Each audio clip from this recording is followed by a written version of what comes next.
to your left. Jay will help you.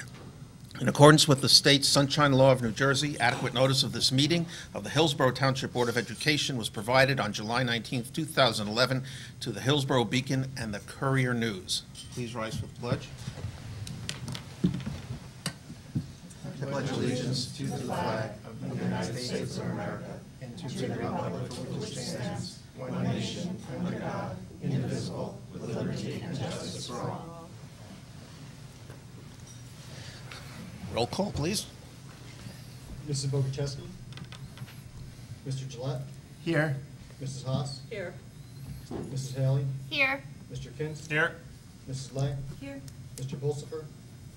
Mr. Rosenberg? Here. And Mr. Paget. Okay. I understand there's no correspondence. That's Is that correct. And there are no minutes to review. Okay. We're up to superintendent's report. Thank you, Mr. Vice President.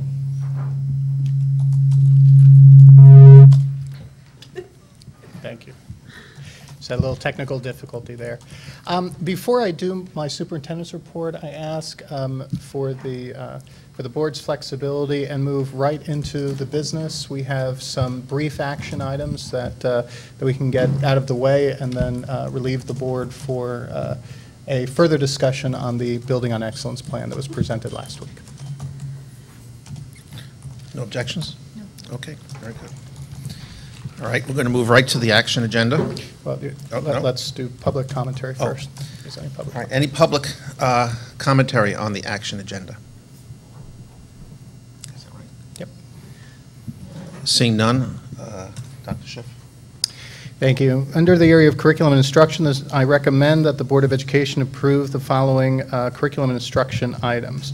We have some curriculum writing for industrial arts. We need a move and a second. So moved. Second. Discussion? Seeing none, roll call, please. Mr. Gillette? Yes. Mrs. Haas? Yep. Mrs. Haley? Yes. Mr. Kinst? Yes. Mrs. Lay? Yes. And Mr. Rosenberg. Yes. I recommend that the Board of Education approve the following personnel agenda items. We have an approval for a leave of absence. We also have an approval for appointments as per attachment, including our new supervisor of language arts, Sheila Cooper. We welcome her on board, as well as a teacher, Mr. Joseph Hernandez, a long-term substitute, Kimberly Wright, and mentor. We also have summer athletic camp stipends, a revised extended school year program, including substitute for our ESY program. Need a move in a second. So moved. Second. Discussion? Roll call, please. Mr. Gillette? Yes. Mrs. Haas? Yes. Mrs. Haley? Yes. Mr. Kinst? Yes. Mrs. Lay? Yes. And Mr. Rosenberg. Yes. We do have a finance motion that is not on the agenda, that's on an addendum to approve line item transfers as per the board's handout.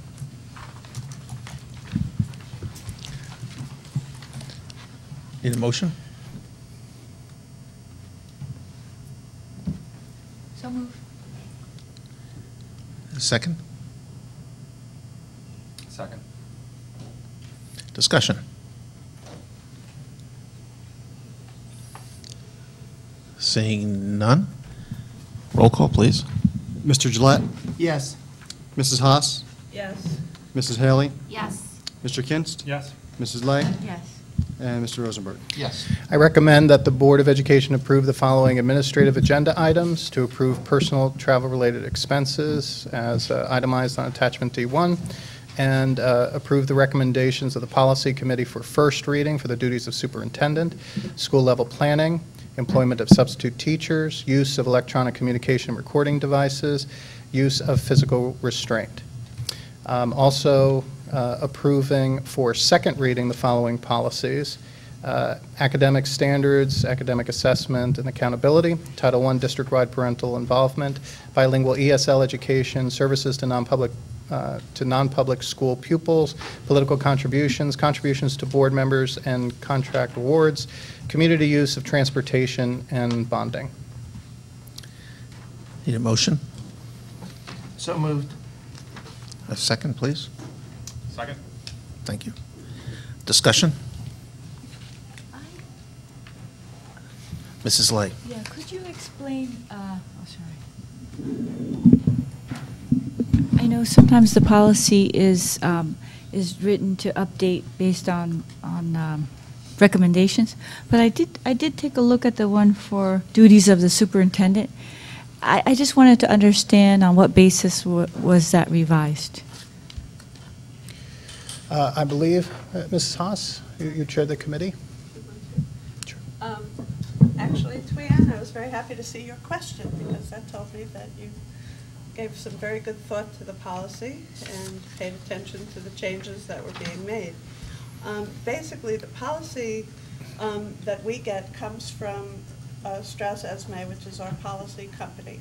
And they sent it to us with these strike-throughs and these additions. And mostly their reasoning was to keep it in line with the new administrative code and new statute in relation to the duties of the superintendent.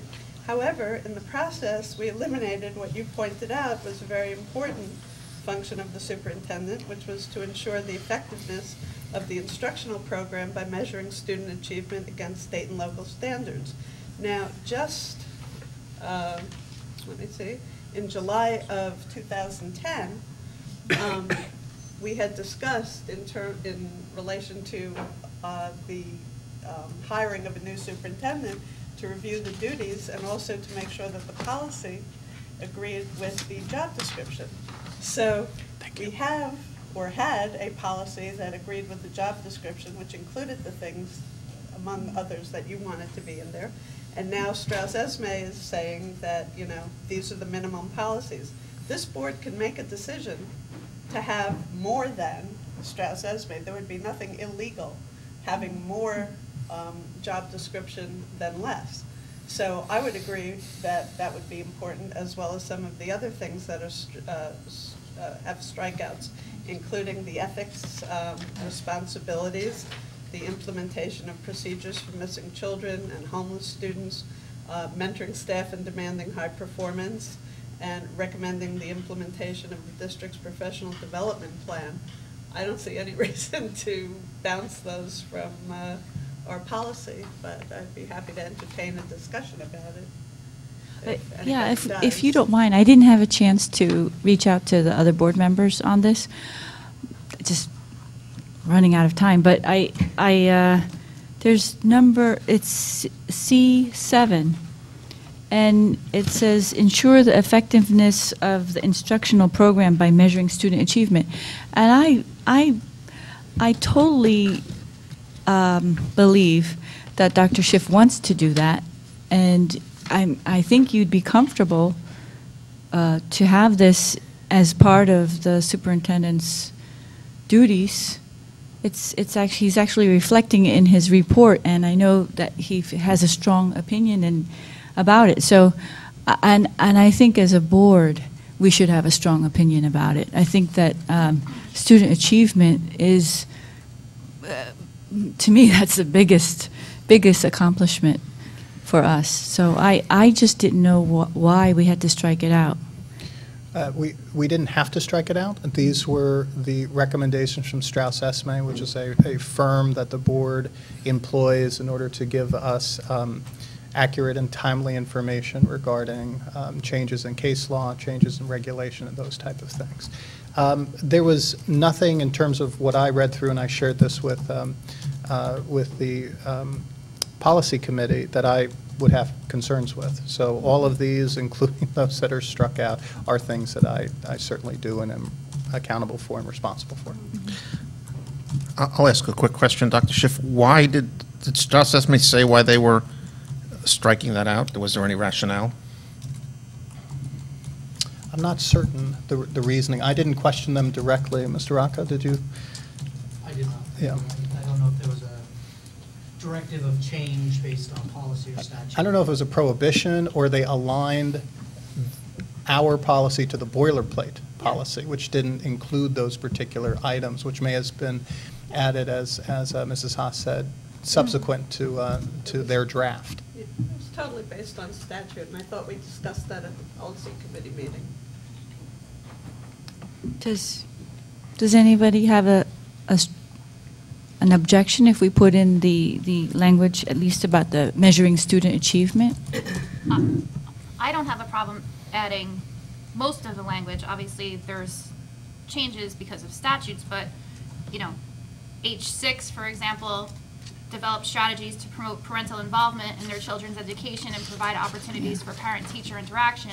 To me, that's not a state policy change. That should just be a given. There's no reason not to do it. Right. Right. So, And again, it coordinates with our own district job description. And the advisement from Strauss-Esme even said, you know, most districts use their job description for this policy or coordinate the job description with this policy.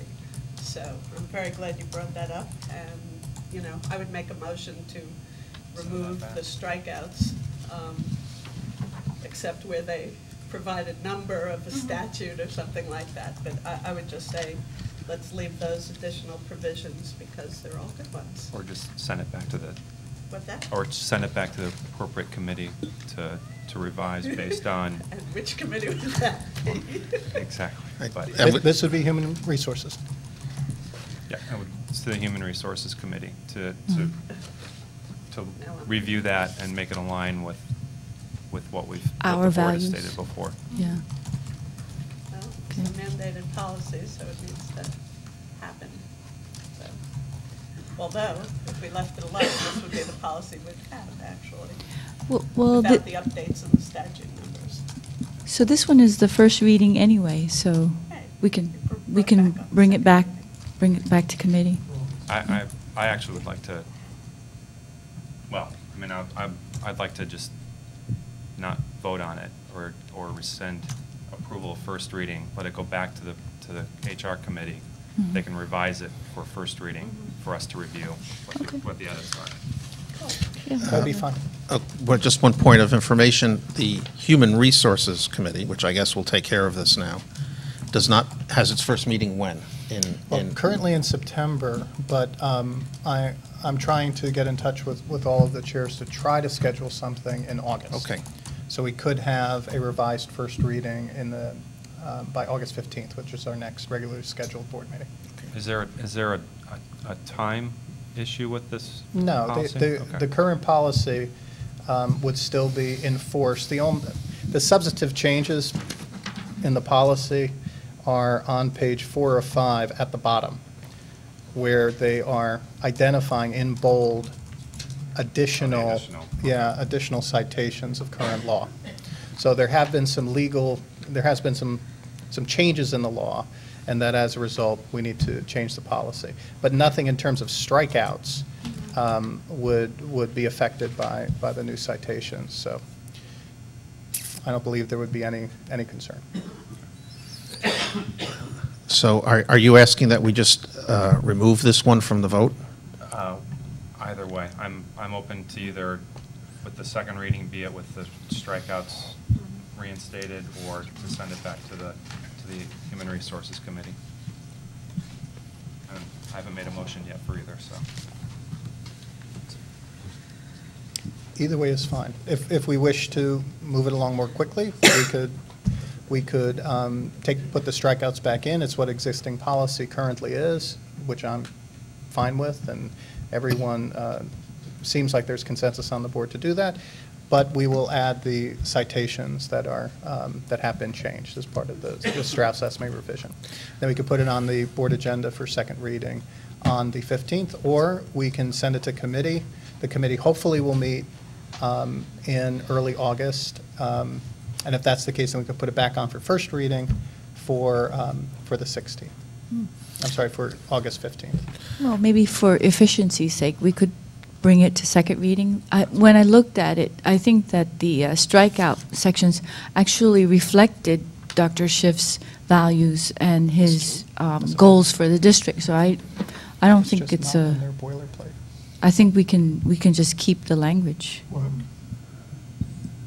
With all due respect to policy committee, we can't write the policy tailored to the superintendent. I'm on my third already, and I think there'll be many more in the next 10, 20, 30 years. So, but I agree with what you're saying, but Yeah. I wouldn't word it like that. Okay. And to reflect the values of a desirable superintendent, which we'd like to have in our district. Yes, that's fine.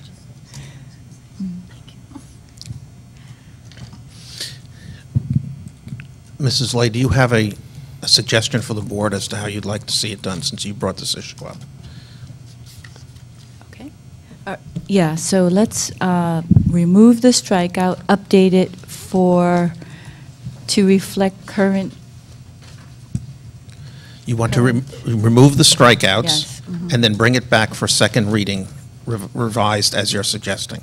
Yes. If I got that right? Yep. Okay, so does that mean it stays in for the vote? Yep, stays in for the Okay. vote.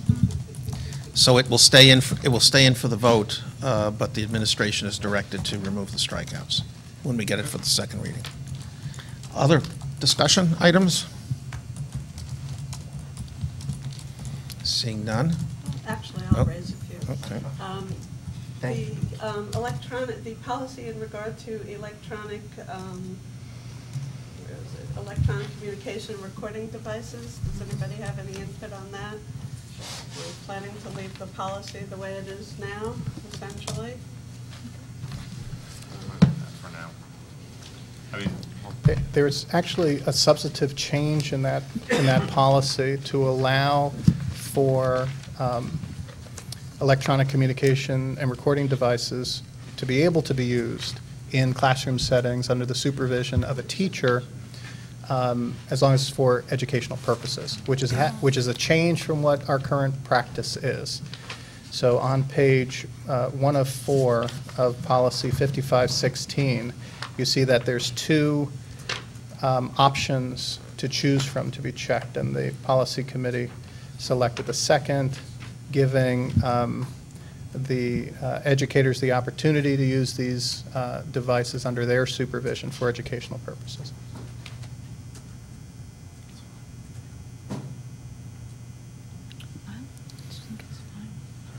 Mrs. Haas, you said you had a few things. Do you have anything else? I just wanted to know if anybody had any input in that. Okay. That's it. Okay, thank you. Any other comments or questions? Ready for a vote? Mr. Gillette? Yes. Mrs. Haas? Yes. Mrs. Haley? Yes. Mr. Kinst? yes. Mrs. Lay? Yes. And Mr. Rosenberg? Yes. I believe that concludes the action agenda for this evening. Hmm? Yes. Did that. We also have a second addenda item that is personnel related that I will ask the board to consider after a brief executive session. So with that, Mr. President, may I You may. do my report? Your acting president tonight. If you don't mind, I'm just going to switch seats so I can see as I'm going through.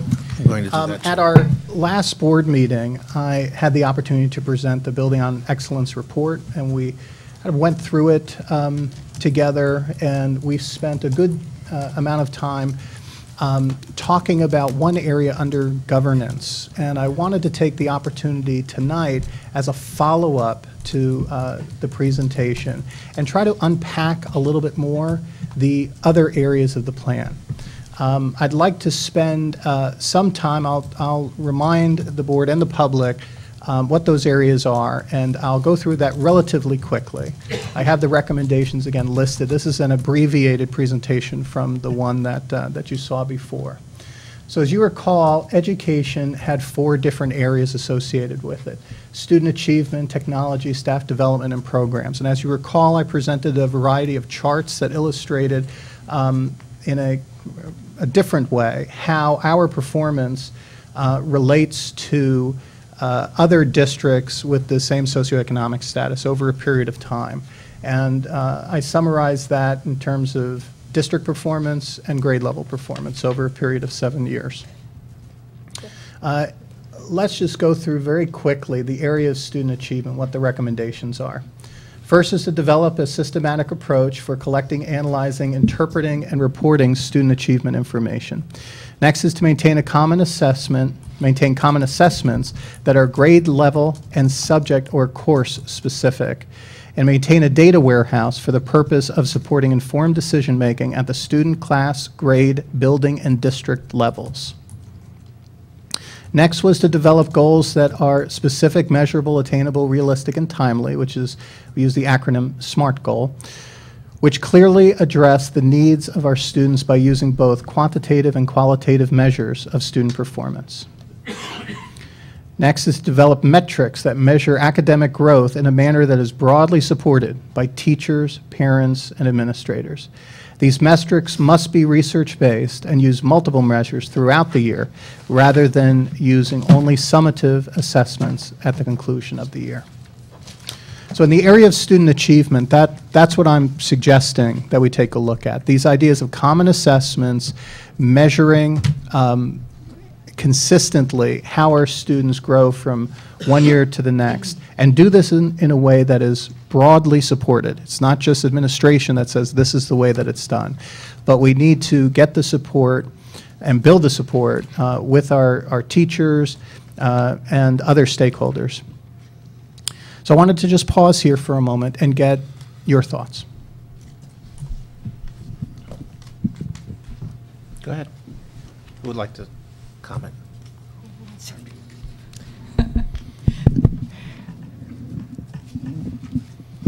Okay, so like in the last meeting, I did say that this is one of my favorite topics, and I went back to my my notes from the Lighthouse project, and they talked about simplifying it so everyone in the school district, the board members, the public, residents, students, the teachers, everyone can buy into it and support it. And the quote one of the school board members brought up was, every child can learn, every child.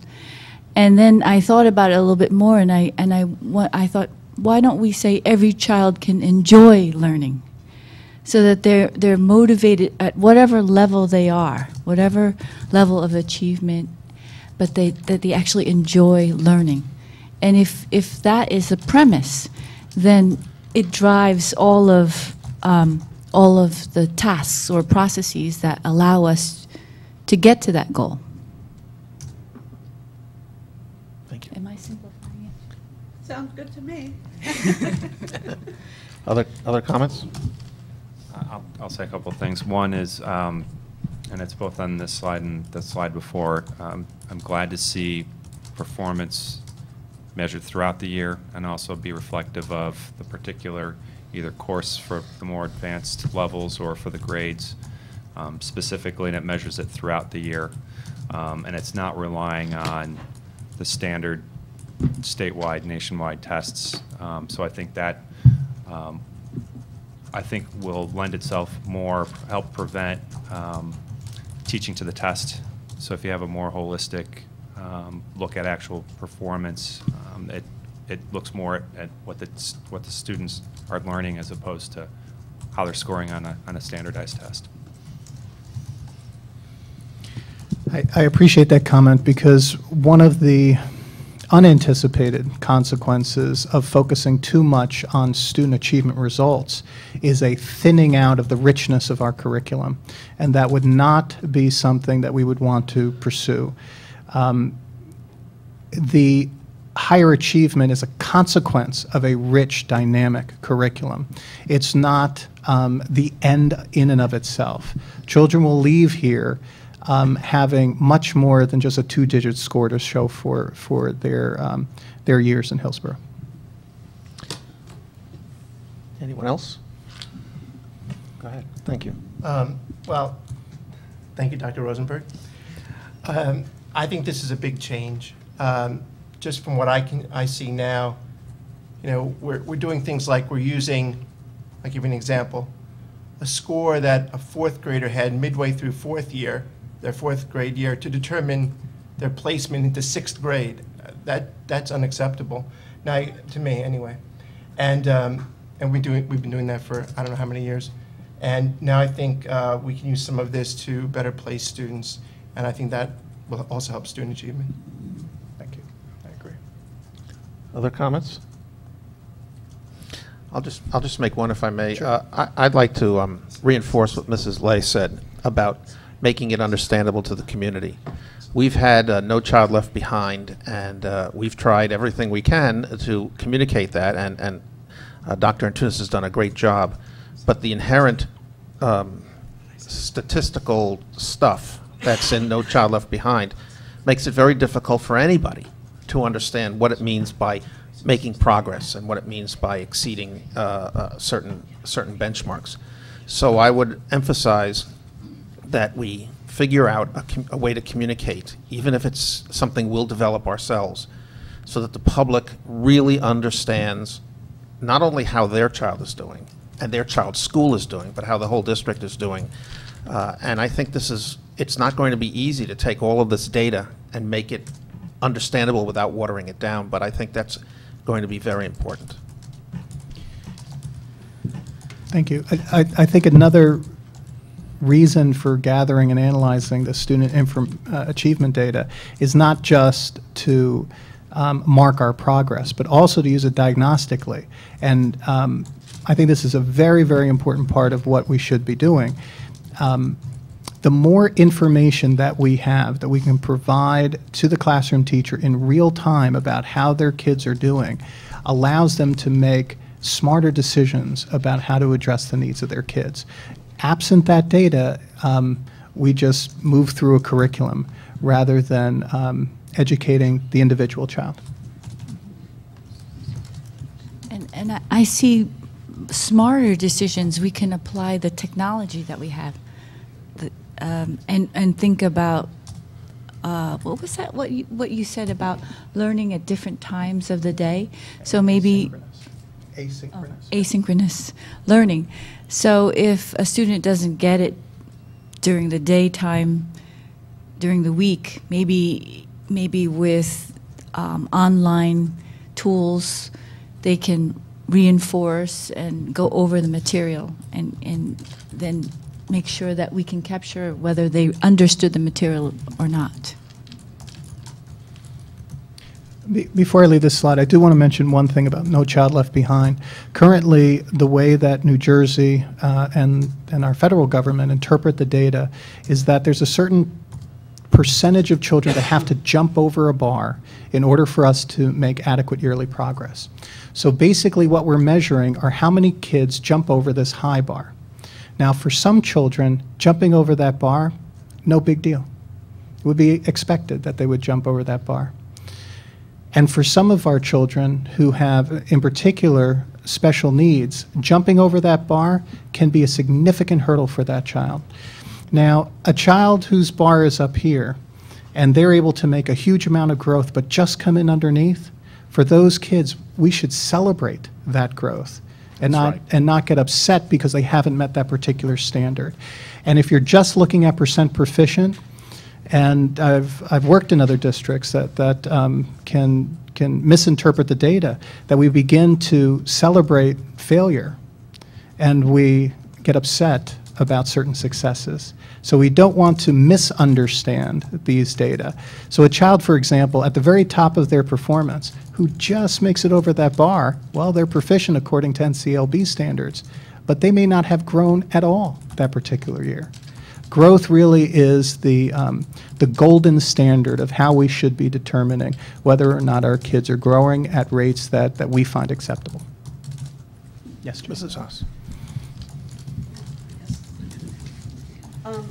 I would like to concur very much with Dr. Schiff's last statement. Frankly, the more I look at NCLB data, the more useless I think it is. because you're talking about too many kids in too many different situations. I hope that our student information system will allow us to track individual students' growth and what might be expected from one student and how they are progressing along the line, as opposed to, as you said, aggregated numbers that include people who don't work hard at all but are able to achieve versus kids who are working really hard and simply can't go over that bar. And like you said, to properly reward those who are working hard and to deal with it on that level. I mean, you put together an awful lot of data in here, which is interesting, and we talked about, you know, how some years it's higher, some years it's lower, what the meaning of all that is. Frankly, I don't see any, I don't see that we're changing the way we teach or, you know, doing anything that would create a reason for the differences other than you have a different group of people taking a different test. So I would value much more the classroom information and information on each and every kid, and working with that, and you know, hopefully using that to determine how we could make everybody succeed in a more positive way. Any other Thank you. comments? Okay. I'd like to move on to the next section, which is an area of technology. Again, these are the recommendations. Install in each classroom throughout the district the appropriate digital equipment so that students can see and hear any digital image or sound the teacher wishes to use during classroom instruction. Now, we're currently doing that. We have begun that process in the district of putting sound field systems and the projector units in every single classroom throughout the district. In fact, we're into our second week of a hopefully 4.5 to 5 week process. Next is to develop a plan to effectively integrate technology into instructional practice, including clear expectation for how technology is to be used in the classroom. Fund an innovative practice mini-grant program to encourage our professional staff to innovate and take risks using emerging technologies to enhance and enrich learning in compelling ways. Explore strategies for asynchronous learning opportunities for students to engage in learning activities outside the regular classroom period. Globalize the curriculum by allowing teachers the opportunity to collaborate with educators from around the world, making real-time contact through video conferencing a common practice. Provide all teachers with portable computer devices within the next 4 years. Explore the possibility of providing one-to-one computers for all students in grades 5 through 12 within the next 5 years, using value-added e-textbooks as the primary text for instruction rather than paper text, becoming more digitally proficient and less reliant on paper and pencil tasks. Provide staff development for certificated and non-certificated staff to ensure adequate understanding of the software and hardware used throughout the district and clearly communicate the expectations for the effective use of technology for both educational and administrative purposes. I believe that was, yep, let me back up. Thoughts on the area of technology? Mrs. Haley. I'm actually glad to see the bullet point giving a grade number on which students we would allow computers. I was a little concerned. I did not make the last meeting, as you know, and in the plan I was just a little bit hesitant thinking that we were going to have kindergartners and first graders. I understand the need for harvesting and making sure they're interested in technology when it comes to learning too, because I think it's important at the young grades. My concern is obviously, you know, we're going to definitely have to look at the costs of doing this. I did read in a same-size district actually today online, the cost for 8 textbooks to be put into print was approximately $300,000 to purchase for science programs. For the textbooks. For the textbooks. Yeah. So I'd be interested to see what our cost comparison is going to be and if there's going to be maybe even savings achieved over the long run. And my other concern is also, you know, what kind of responsibility are the students/parents going to have when it comes to, if it breaks, if it's lost, if, things like that. We're going to have to talk about that with the Human Resources Policy Committee, and to, make sure parents are also willing to undertake this, because it's a lot of responsibility for the children.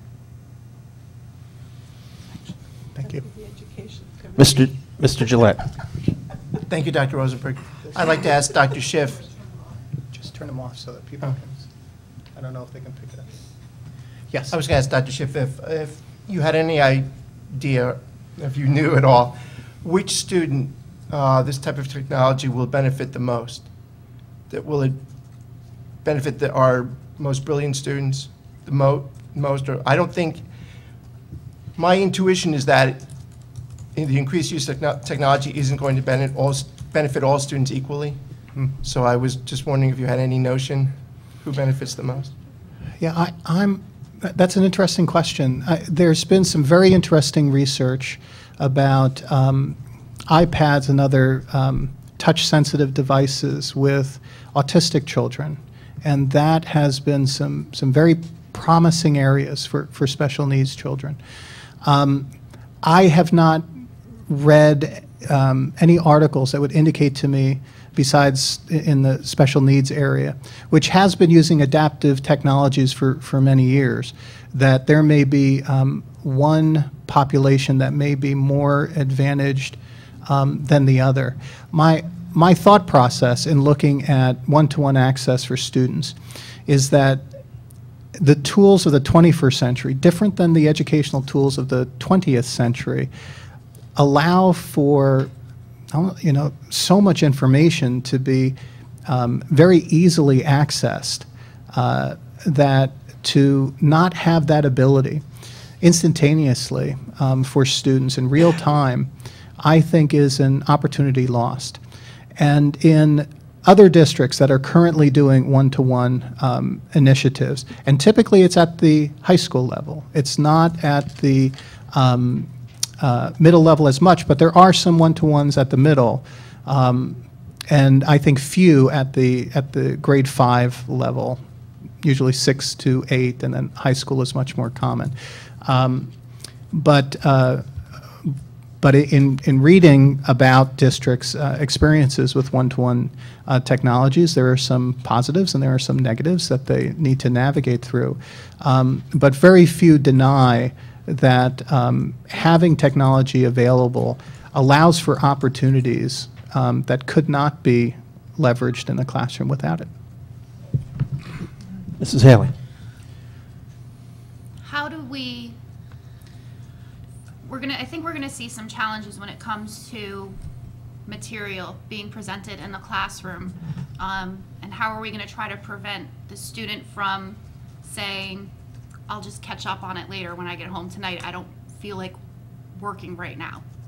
I think that could potentially be a barrier for us. If we're gonna allow all the information to be available at all times, what's to stop somebody from really not participating in the classroom, thinking that they can return home that evening and catch up on the work?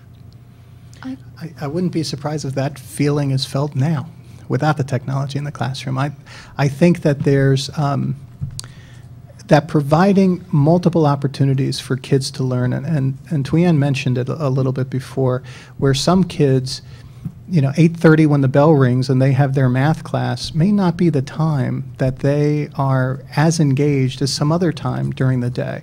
And to provide kids with opportunities for these type of learning, whenever, wherever, is convenient for them, I think enhances opportunity rather than takes it away. Again, my sense is that the classrooms that are rich in technology can be very engaging places for kids. Our kids are growing up in an environment where they don't know a world without being able to look at someone in the palm of their hand on their cell phone devices and video conference. It is very common. Kids are staying in contact with each other more now than they ever have before. A kid moves out of the community, the kids stay in contact now, whether they're playing on their Xbox or whether they're communicating through Facebook. So there's lots of ways that the kids are already using the technology to communicate and connect. I'm making the argument that we should leverage that power in classroom experiences and help to take the learning to where the kids are, not to have to bring the kids to where the learning is, because kids are learning a lot outside of the classroom too. Thank you. The comments? Yeah.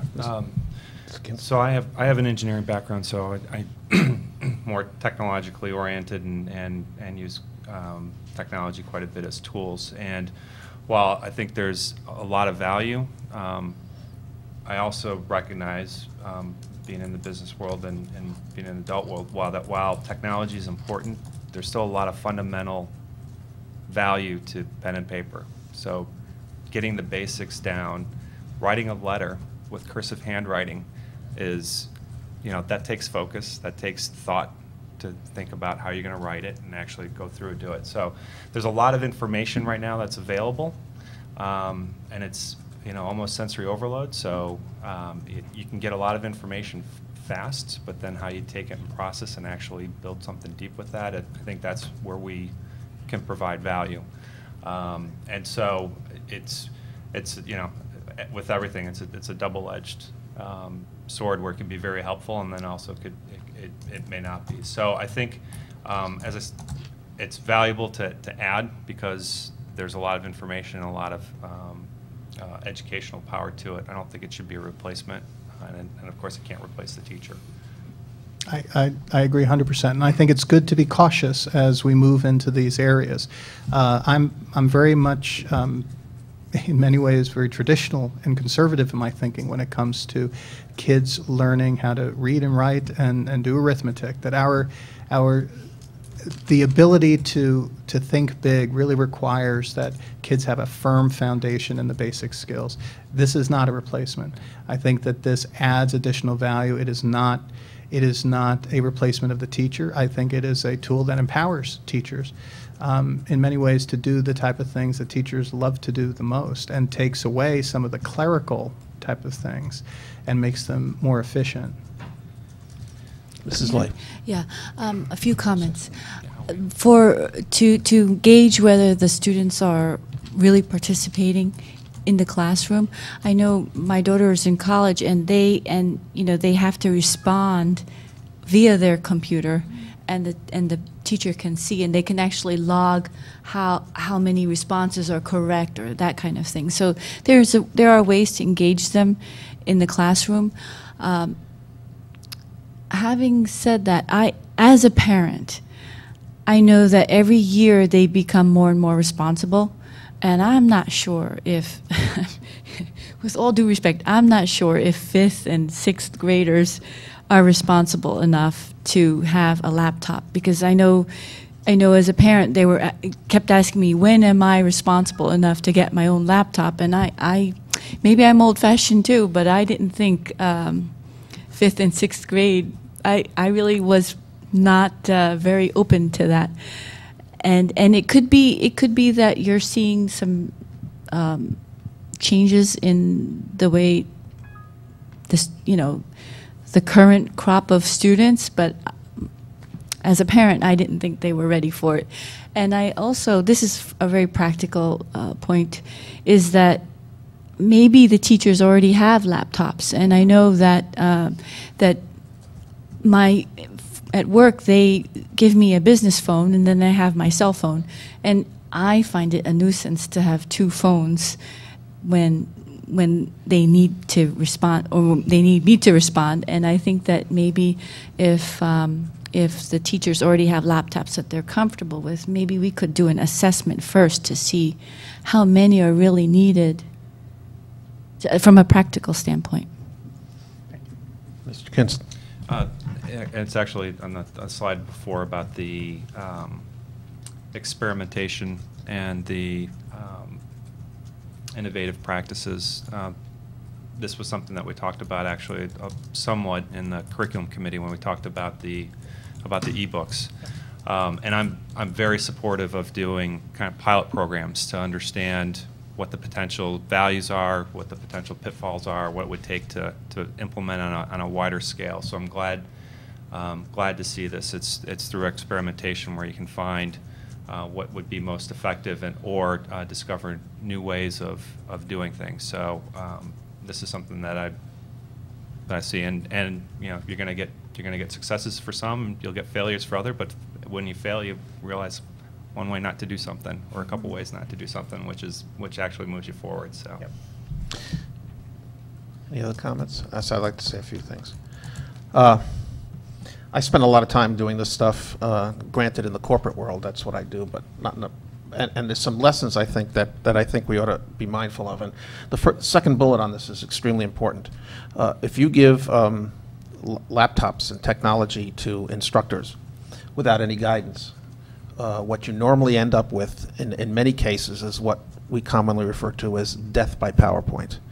All the lectures, all the notes go on PowerPoint, the lights go out, and the instructors read to the kids. On the other hand, if you involve them in the if you integrate the technology into the curriculum and you employ professional development, you get a completely different output.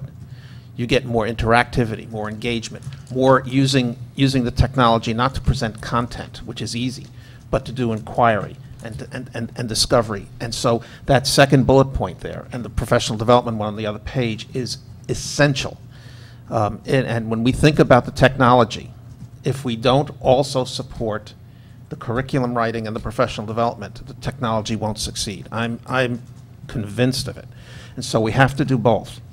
Another point I want to make is on that last bullet point there, and I think the real opportunity here in the long term is going to be asynchronous learning. The opportunity for students to get instruction on their own schedule at their own time. Let me give you an example that I've used before. We were required by the state to do financial literacy, and we have been struggling to fit financial literacy into a social studies curriculum or this curriculum or that curriculum. It's a state requirement. It would seem to me that through shared services and contributions by many school districts, an asynchronous learning program could be developed, and you simply tell each student that in the next 4 years, while you're in high school, you must complete this program. Doesn't matter if you do it when you're a freshman, doesn't matter if you do it over the summer, doesn't matter if you do it in the evening. Everybody in the state takes basically the same program. It's a very inexpensive way to do it. And so there are many opportunities like that for our students to get either enrichment or to deal with requirements through an asynchronous process that takes it out of their day so they can spend more time in more complex challenges. And if I could go to the next slide, one more thing I wanted to say. I think providing computers to teachers, providing computers to students, I think we have to wait and see. I think we have to experiment with that. I think there are fifth graders who are very comfortable with technology, and fifth graders are more comfortable than their parents. And I think there are fifth graders who aren't. And you have to go back to the curriculum. We're not going to give out computers simply to have computers. It's got to be curriculum based. And when it's curriculum based, and when we are innovative in that kind of area, that's what we're going to see. That's where we're going to see the results.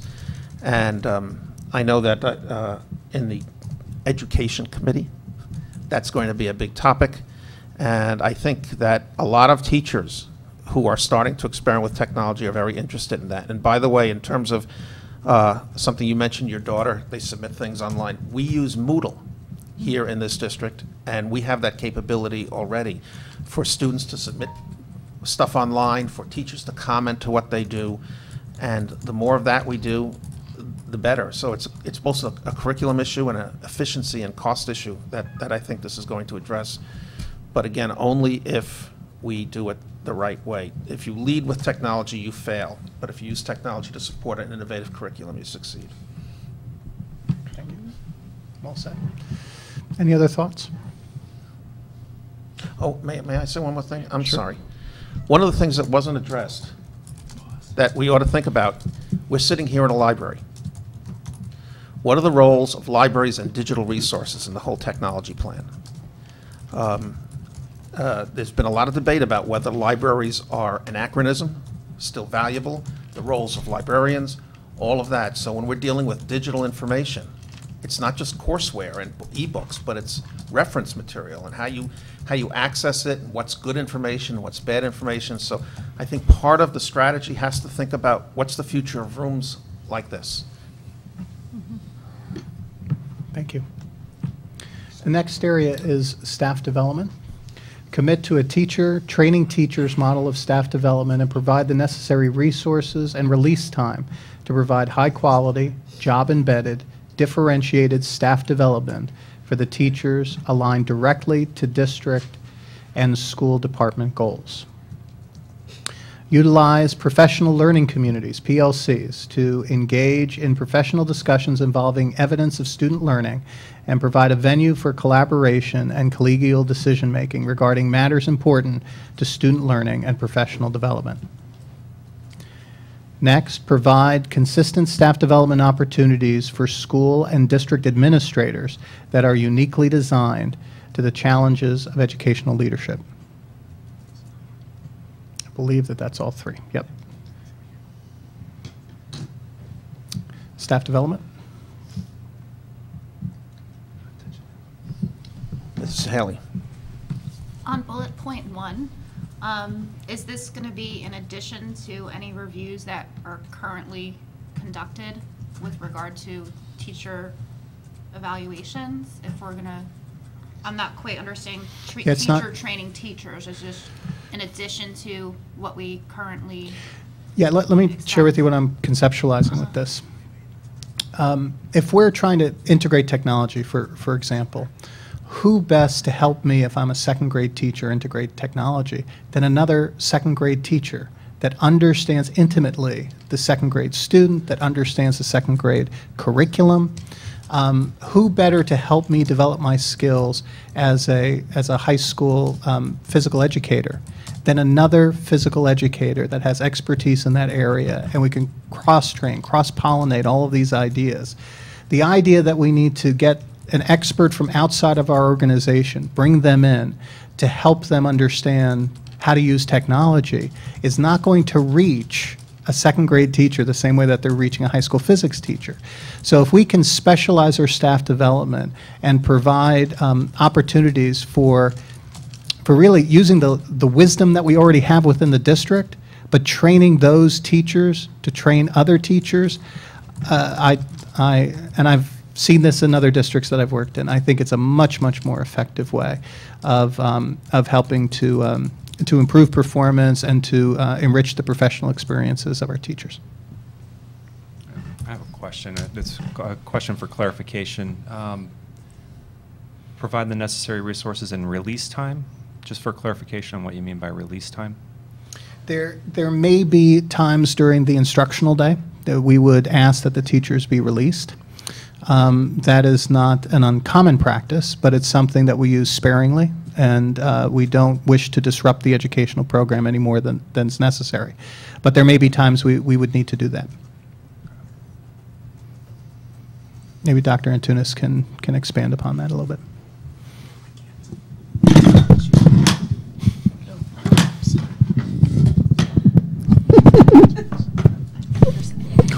Maybe not. No, actually, that's exactly what it is. We do use it sparingly. We do not use it often, but sometimes we just either don't have the money in the budget to pay teachers outside of the school day to come and do certain things, or because of personal conflicts, the teachers that we need to meet are unavailable to meet after school or before school. However, I will say that there are many, many teachers within the district who often meet on their own time to discuss certain things. So, but for things that, you know, we are asking them to do, while we don't use it often, we do occasionally utilize release time for important things.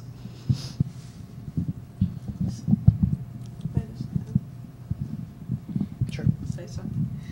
So I thought that the purpose of the release time would be for, let's say, a master teacher to go into the classroom of another teacher and watch and help and critique and whatever.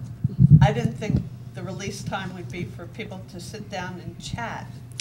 Well, no, you're correct in that, yes, they can go and model, they could do model lessons, they can assist each other, that sort of thing. However, sitting down and chatting is not what I at all intended, if that's the way it came out. Here's an example. Oftentimes, we have trainings, or a local professional development committee has to meet. There are teachers from every school on that committee. School professional development committees and local professional development committees. They have to meet. It's impossible for them to meet after school. We have to provide them the time during the school day to meet. So they're not just sitting down chatting, they're talking about other things. I was talking about item 1. Item 2 is professional learning communities. That's different than, right. I was talking about item number 1. So am I. Professional learning communities and local professional development committee are two different things. I'll speak both as a board member and as a parent. It's very important to develop the staff.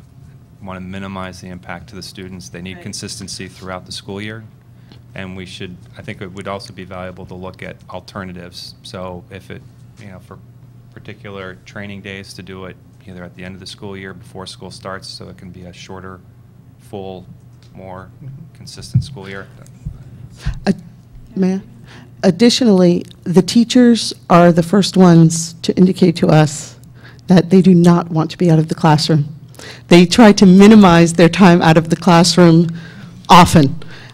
In fact, I met today with a group of teachers to go over some curriculum, and we talked about this specifically, that they want to get together and meet again during the school year to tweak what we're talking about. And they indicated, but we really don't want to be out of our classrooms. So they really do intend to be there as much as possible. Thank you. Mrs. Haas. Could we use technology for that purpose? I mean, honestly, if we're using technology to teach lessons, perhaps we could use the technology so that teachers could see other teachers teach. Absolutely. Absolutely, yep. And utilize it for that purpose Yep. as well.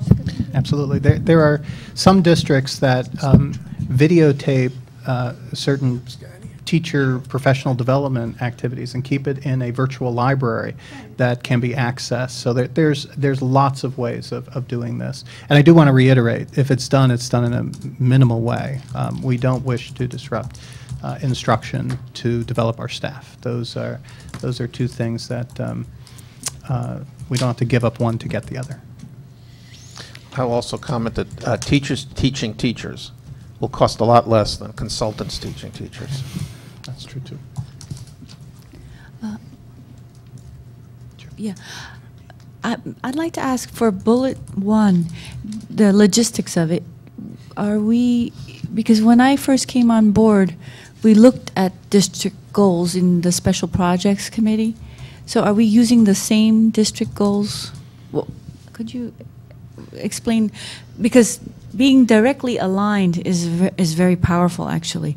I have experienced that in my own work experience, and to know how you align to district goals is an amazing, it's great because you know what you are working towards, but I don't know which, are we going to be updating? Yeah, one of the things we're going to talk about at the conclusion of the discussion tonight are next steps. And we did have a preliminary discussion about doing a new strategic plan and hiring a consultant and doing that. And we received feedback from board members about the investment that had already been made in terms of people's time and their energies, and that to start something anew is not prudent. So I have some ideas about that, and I'd like to share it just towards the end, if you would be patient with me.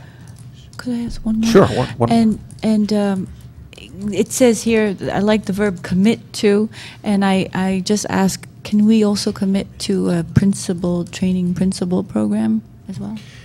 Yeah, we actually, as part of the program, which is bullet 3, what I'm trying to do is recognize that having our leadership having their professional development to just go over the shoulder of a teacher and do what the teacher is doing is insufficient. We need to provide specialized staff development experiences for our school leaders and our supervisors to develop their skills and address the unique challenges of leadership. Okay. Okay. Let's move on to educational programs. There's two that I've identified here. The first is to institute a world language program at the elementary school, and the second is to, these will be new programs, implement a science, technology, engineering, and mathematics, a STEM program for all students at the middle school level, modeled after the Robo-Rater High School Club. Comments? Mrs. Haley. As Dr. Schiff is well aware, through conversations that we've had, bullet point number 1, I'm very happy to see that placed into our plan, because I feel like we are definitely missing out on a very, very big opportunity to expose our children to languages. And also, this is going to give us an opportunity to reevaluate our current curriculum and see if we're going to potentially add other languages into our program. Yes, exactly. Mr. Kinst. I'll actually say that we need to look at other languages. Things have shifted. The current languages we have are primarily European. We need some Asian languages as well. Mandarin, Chinese, Hindi. That's where a lot of the economic development is. That's where a lot of U.S. companies are moving to and doing business, either manufacturing or selling. And having access to those languages early on will make them more successful, whether they choose to go to college or if they choose to go right into the workforce, and it also give them exposure to those cultures as well.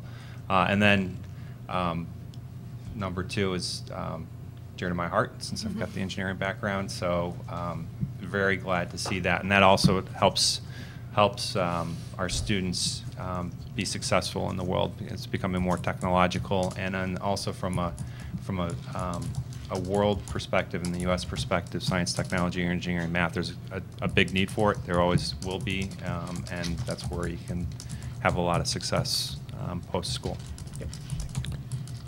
Mr. Gillette. Okay.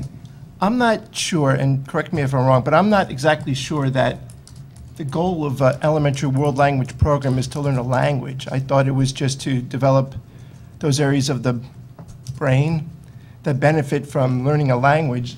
In my opinion, I don't think it matters what language students are taught at the elementary level, but I'm not an educator, so maybe Dr. Schiff, you can clarify. Thank you. We have a task force that's actually asking those very questions. What are the languages? What does the research say? And Dr. Antunes has been an intimate part of that. Maybe she can clarify a little. Yes, that's exactly correct. The World Language Task Force consists of teachers, administrators at every level, not just the elementary level, because it will have an impact as we move through as the students move through the grades. Additionally, early language acquisition is best at the early levels. So you want to establish whatever language or second or third language, or rather second or third language of children at early levels, because that's when early language acquisition is best. So we're not just developing the brain for any language. Each language has its own, and so that's what we're attempting to do. We are actually going to survey, we're developing a survey right now that we're going to send out to the community, not just parents, but the entire community, as well as staff and students, probably starting in 5th grade, to see exactly what those languages are. Additionally, there are 10 or 12 critical languages as outlined by different agencies in the United States, the National Homeland Security, FBI, CIA, that sort of thing. And we're looking at those languages to see where they fit in, and they'll be included on the survey, depending on, to find out exactly what our community is looking for. You know best. Mrs. Haas. I would like to talk about point 2. I would like to understand why we would implement the program in the middle school as opposed to the high school. And just to be clear, I'd like to have it at the high school too. Yep. You know, we have a club that has been very successful, but I think we would be able to get more kids involved if we actually had a class on that in the high school. Yeah, I believe we do have some robotics classes or some classes up there. I don't think so. No, I believe that we had, where the kids were actually making an underwater robot. I had a chance to observe that. Okay, that that's in an activity. applied technology. Yeah. That's in the applied technology department, where there are one or two teachers who are utilizing technology in that way. A little bit different than robotics, but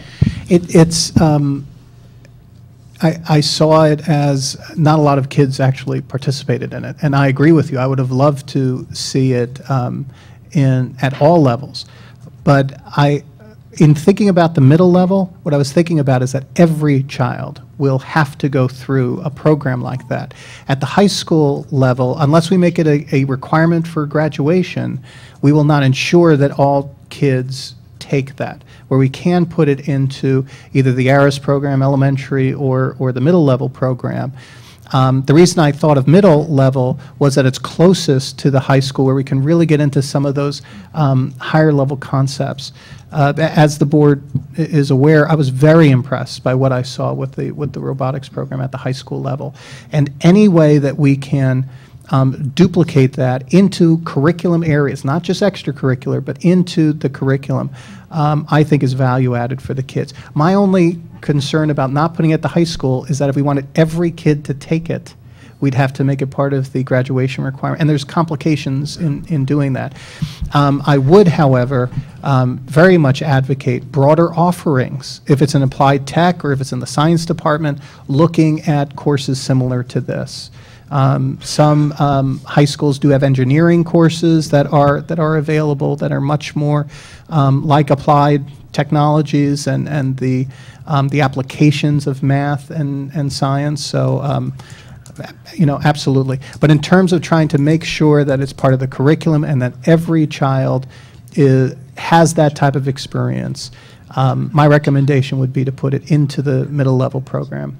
Okay, but I would just caution that once you put it in the middle school level and kids really get into it, they're going to look for it at the high school level. I think it's a good problem to have, but I think it also will motivate, it'll motivate us to continue to explore other course offerings in order to do this. I think it's hard for, I think, districts that are forward-leaning not to prioritize this area. This is where the national and international pushes is in the areas of science, mathematics, technology, and engineering.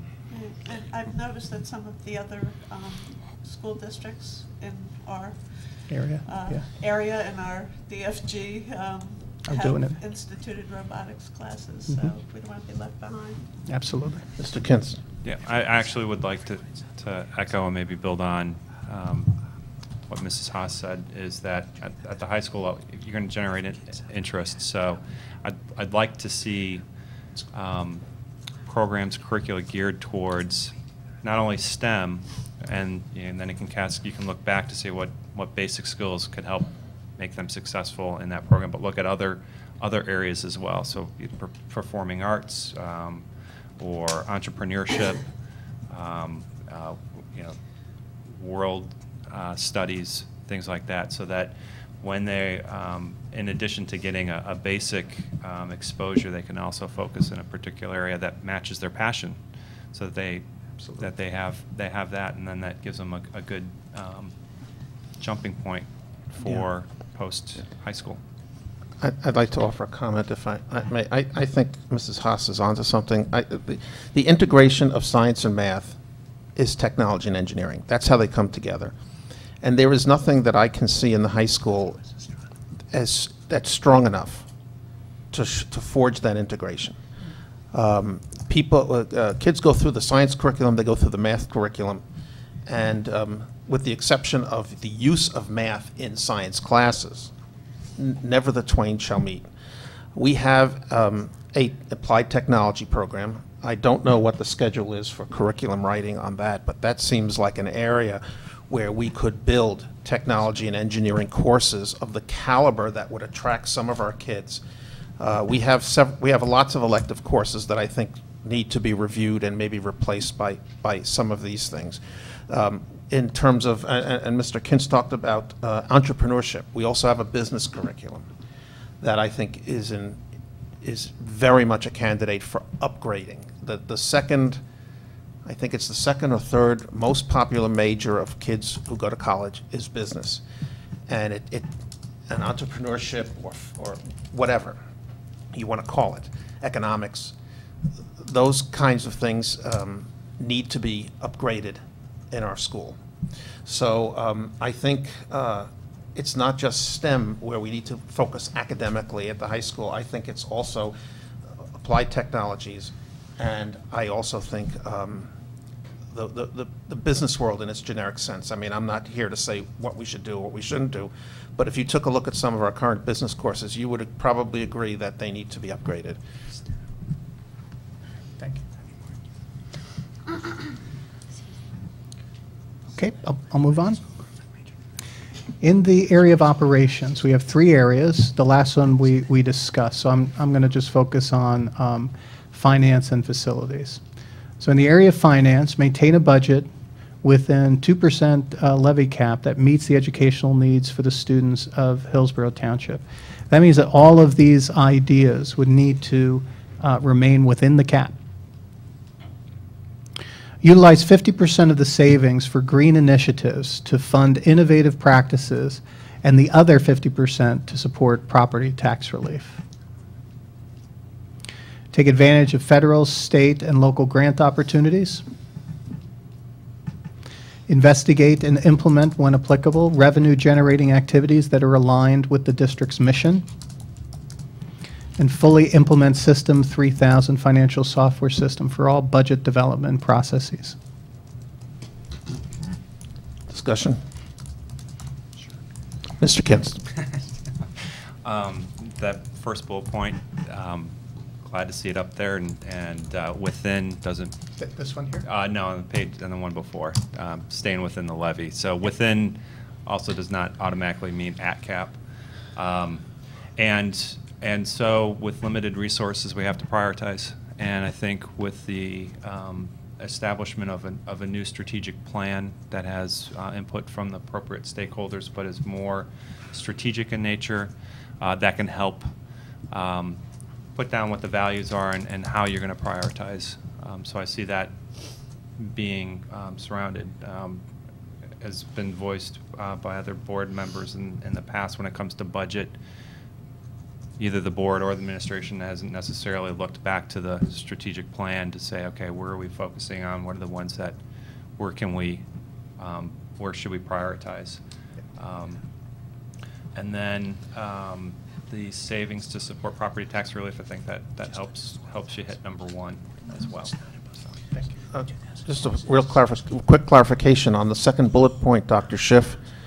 The 50% savings from green initiatives to fund innovative practices, are those innovative, putting them back into innovative green practices or innovative practices in general? Innovative practices in general. These would be monies to fund the innovative practices that I refer to as mini grants for technology. There may be other innovative practices that the board may wish to engage. But the idea behind bullet 2 is really a promise, a covenant that we would make with our community to say the savings that we're going to realize as part of going green, that half of it will come back to the district in terms of innovative practices, half of it we will use to relieve the property tax burden. And just a if I can jump in. You can jump right in. So, both, the first and the last one, where we talk about the local tax levy and then federal, state, local grant opportunities, just an acknowledgement that all comes from the taxpayer, whether we're paying property taxes, state income taxes, or federal income taxes. So, basically the bottom line is we want to be smart with this taxpayers' money, and Hillsborough has a history of being efficient, and also if the voting taxpayers, voting residents feel that it's too much, they don't hesitate to say no. So. Mrs. House. I would like to understand how you're going to quantify the 50% of savings from green initiatives, because we've been doing certain green initiatives for years, such as the Energy for America program, and hopefully we'll continue that, but I think after a number of years, you get to a point of no return. You know, are you going to be counting, you know, the reams of paper that we're not utilizing because we're doing paperless board meetings? Or what exactly are you, and the other thing is, like, if you have kids involved in the C program or the Teach program, I thought part of those programs were to provide them with the 20%. incentive to keep going and keep coming up with new green initiatives to continue to promote that. So I'd be very interested to understand how that would be quantified and whether or not we feel that should be kept in the green area as opposed to dispersing it where the kids who actually participate in these programs don't feel that there's a payback to them. I mean, people should be interested in green practices, period, the end. Right. But if these programs exist with these incentives, how are we going to explain giving the incentive elsewhere?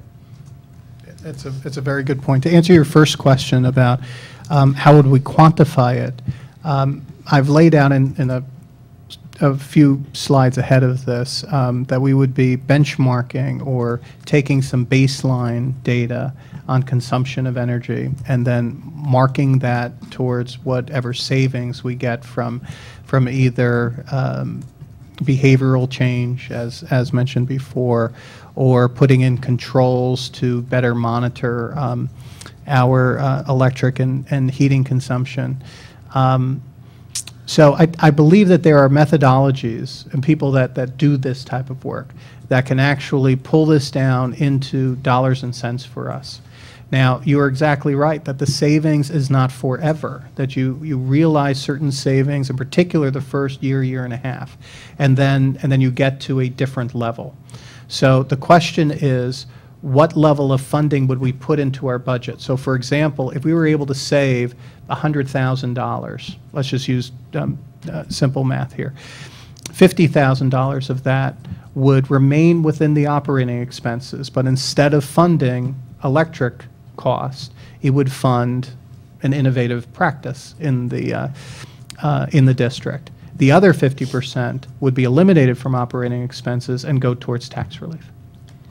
So that's how that would work. Now, as far as the concern about incentives, that we want to incentivize kids and others to change behavior, and some of that savings typically goes back to them.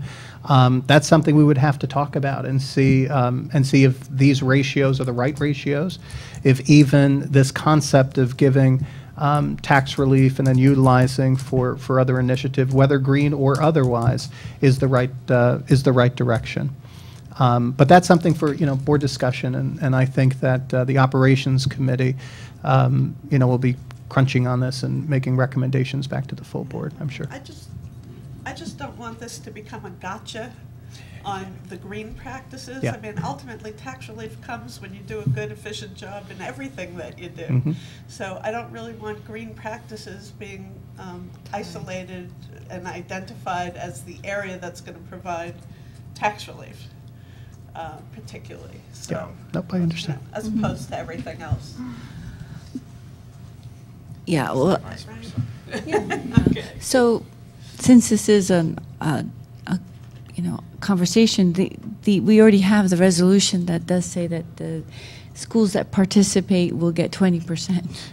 So we're bound by the resolution, and in fact, you really will only get a good amount back if all schools participate. So at this point, we have 2 schools involved with Teach, and to realize a significant amount, you need to have all the schools on board, and also it would be useful to have a target. So I've been bringing up this target over the past few months of if we could go for a 10% reduction in electric costs.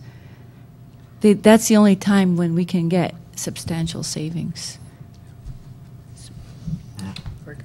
If I can, and actually, I'm gonna look at this from the opposite way, which is actually one of the reasons why I voted against that resolution before, was because of that. It mandated 20% go to specific things. I'm actually a gotcha on that is, I think we should provide flexibility to the administration and the board to use the savings how they feel is most appropriate. I don't think it should be mandated that X percent should be for one particular area or the other, because depending on what the situation changes every year, there may be different priorities, there may be different constraints, and we need the flexibility. The problem with that is human nature. So we have some experience in other school districts, and it's a fact that some schools will do better because they're more motivated. We already see this in Hillsborough. The Woodfern staff is just highly motivated to do this, and so why would they do it in year 2 if they can't get anything back for their school? And in some districts, they've made that 20% a very flexible one. So if the school needed some technology supplies, or if at the high school, the group that's motivated there is the tree ring, and they already talked about a bicycle rack. It wasn't. We didn't think of it, but it's something that motivates the group that is changing their behavior or changing the school's behavior. So how do you, that's just human nature. We can maybe change the percentage, but why should 2 schools be carrying the energy efficiency of a school district?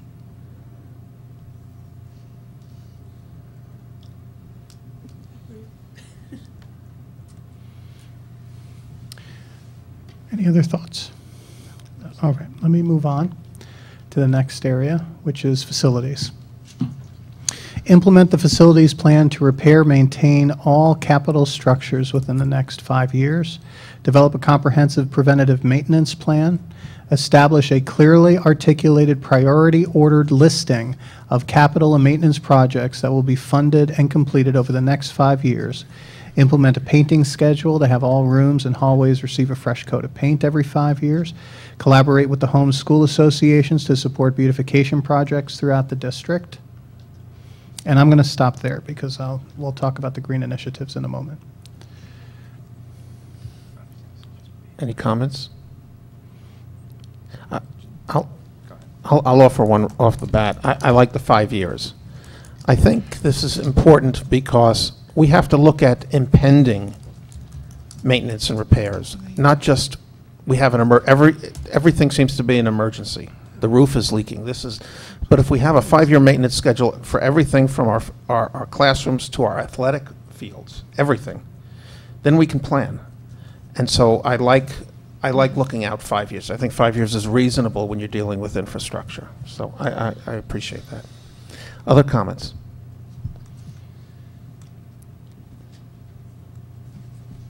Just that this is just a general good business practice, and that's all. I mean, it's kind of bread and butter for operations. I do wish to emphasize that this is a major area that we need to focus on. Our facilities have not had the type of investments that are necessary for us to not have serious cost implications down the road. We saw that this year with the emergent roof project, that we paid 100% of the costs, where if we would have been able to pass a referendum to fix that roof, the community would have only been responsible for 60% of that cost. So there are ways that we're going to have to look carefully at some significant investments in our schools. We have roofs that need replacing. Just to make the board aware, our extended school year program, which is currently housed at the high school, we have about 130, 140 children that are there, special needs children. We're having air conditioning problems there, and we have to move these children up and down to find classrooms that are reasonably cool. these are things that are going to cost money in order to maintain these facilities. We also have to think in the future too, that if we wish to be serious about revenue generating in the future, and we want to provide some extended activities over the summer, we may need to seriously consider air conditioning a school or two schools to have them open and available all year long in order to generate the type of revenues that could offset that cost and set us on a fiscal path where we're able to build programs and still stay within the 2% cap. So those are things that that we'll continue to talk about in the operations committee as our year begins. Now, this part is all about the green initiatives, to establish a variety of green initiatives, environmentally sound practices, including evaluate all energy consumption by benchmarking at all facilities and compare energy savings annually by building, expand heating and cooling control systems to the schools not currently under Energy for America supervision, institute behavioral change practices district-wide to promote energy savings, complete comprehensive energy audits for all district facilities, implement a power purchase agreement to allow solar panel use on the school roofs, allowing the district to reduce its electrical cost and replace roofs, and possibly install air conditioning without additional cost to the taxpayers. Comments, discussion? Mrs. Haas. What would be your timetable for implementing this? I think some of this could start relatively quickly. We've begun the process in the facilities committee of beginning to explore what power purchasing agreements are all about and trying to ask professionals in this area. These are not quick things. You have to go through a relatively extensive process in order to get the approvals that you need to begin. As far as behavioral changes, we're already starting that process in 2 out of our 9 schools, but I see that as growing. I see that as not having to wait. We can begin that process relatively soon. The heating and controlling systems, I think we should do this year. I think we should look carefully at our budget. The investments to get the other schools up to speed, I think we have them at 3 out of the 9 facilities currently. That there was, according to the data, there was significant savings that we saw for those 3 schools during the first year of implementation. Those savings would more than pay for the investment for the additional controls in that area. And evaluating the energy consumption, I think within the next 2 years we should be able to have full audits and be able to do the type of benchmarking to ensure that when we talk about what the savings are, they're real savings, that we can quantify them.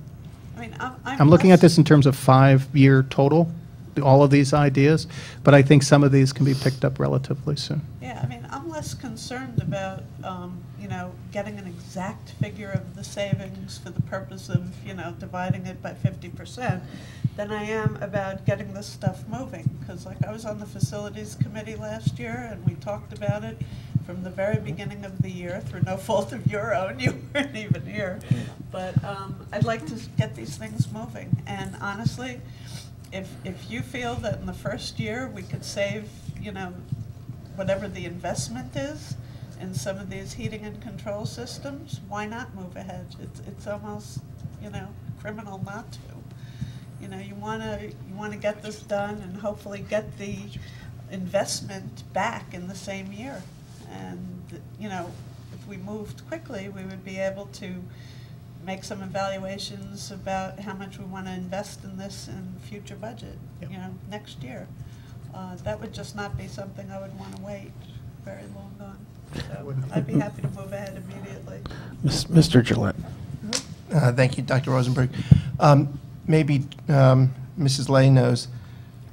We've asked about the other schools with Energy for America, having the other 6 schools evaluate for that over the entire time I've been on the board, I think.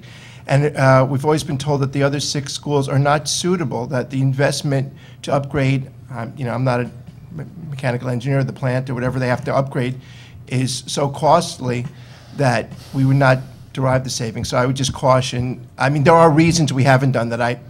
We're talking about it here tonight like it's a no-brainer. Why haven't we done the other 6 schools?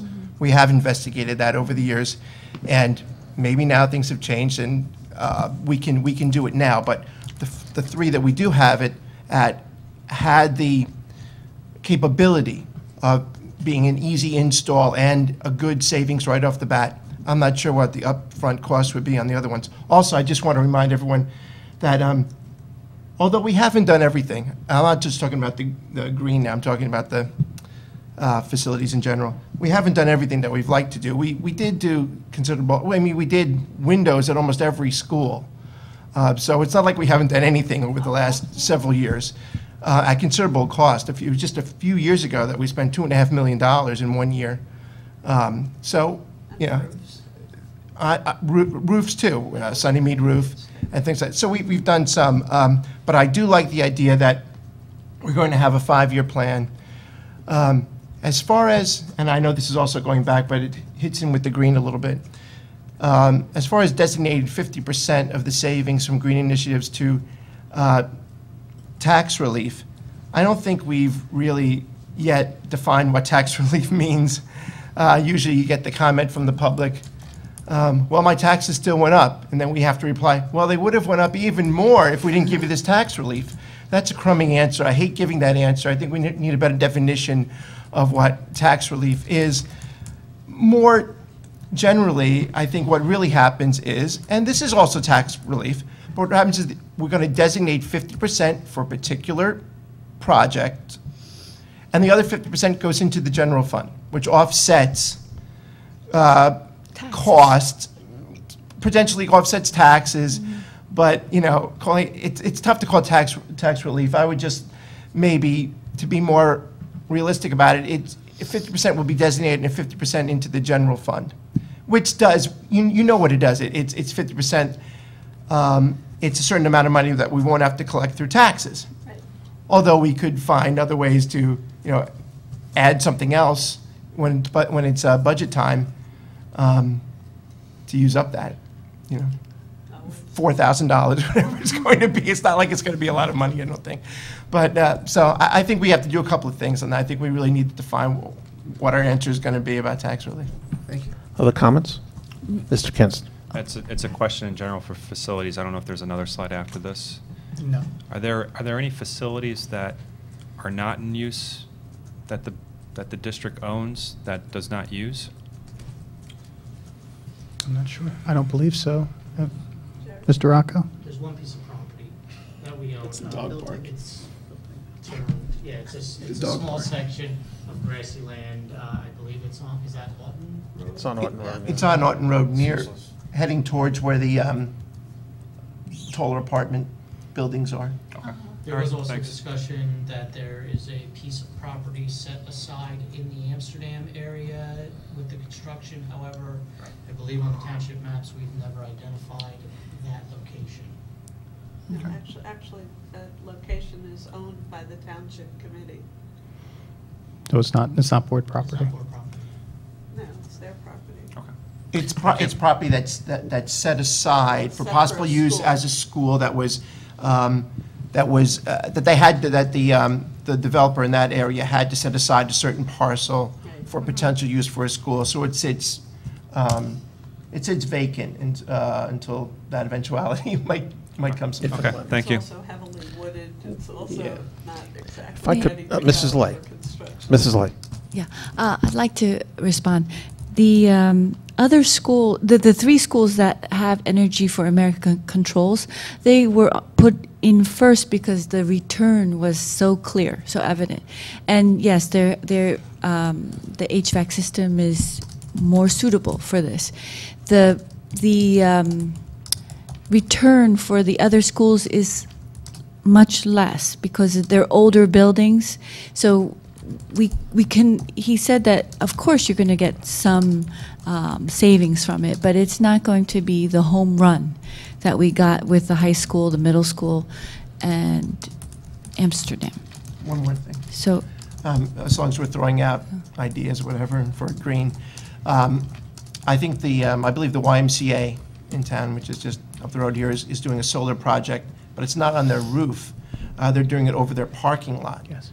I think we have a lot of parking lots. Some of the schools have much less parking lot than they'd like to have, but you know, we have a significant parking lot. That's something also that we might take a peek and see what they're doing, how it turns out.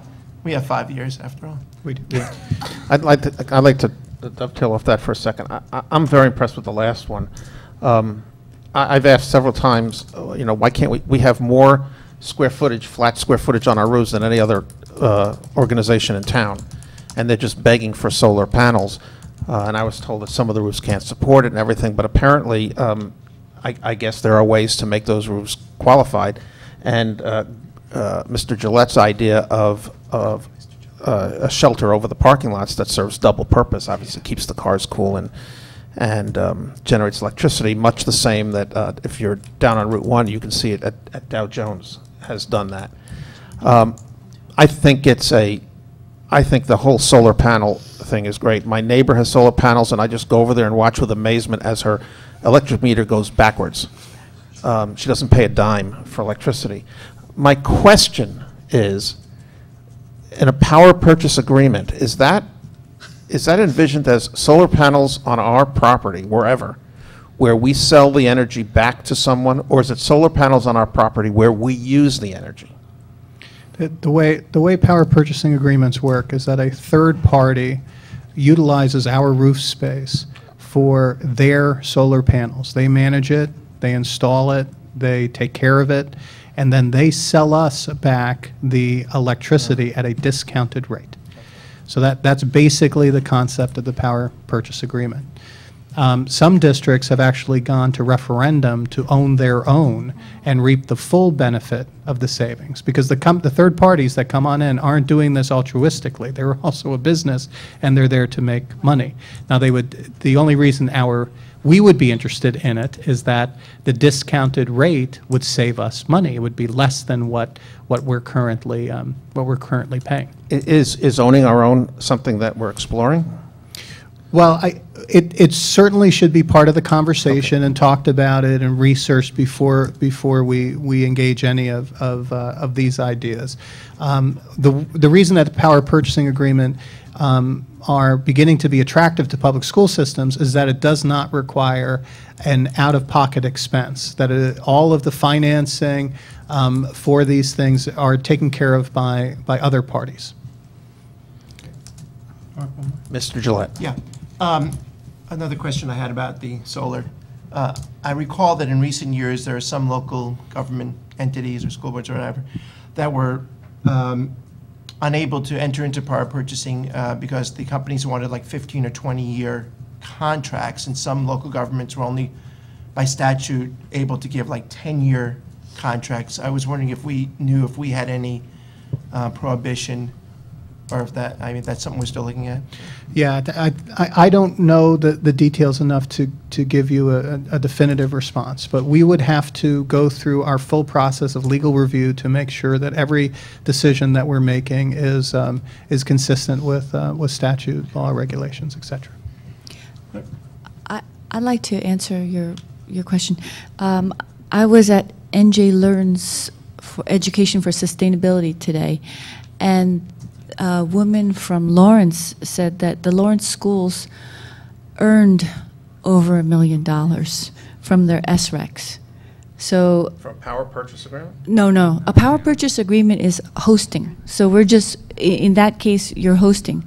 But if the township, if the school district went out to referendum, which they did in Lawrence, you could own the solar panels, and then you could sell your SRECs. To the grid. So just so you know, for information's sake, that Lawrence Township earned over $1 million in 1 year. By selling their energy over and above what they needed themselves? No, We get renewable energy you get like vouchers or coupons. Those are SRECs for every 1,000 And they made kilowatts. $1 million. But the thing is this: Somerset County went through. They had a county program where school districts could get solar panels, and we missed the opportunity. I've been checking in every so often, and they're not going with a second round.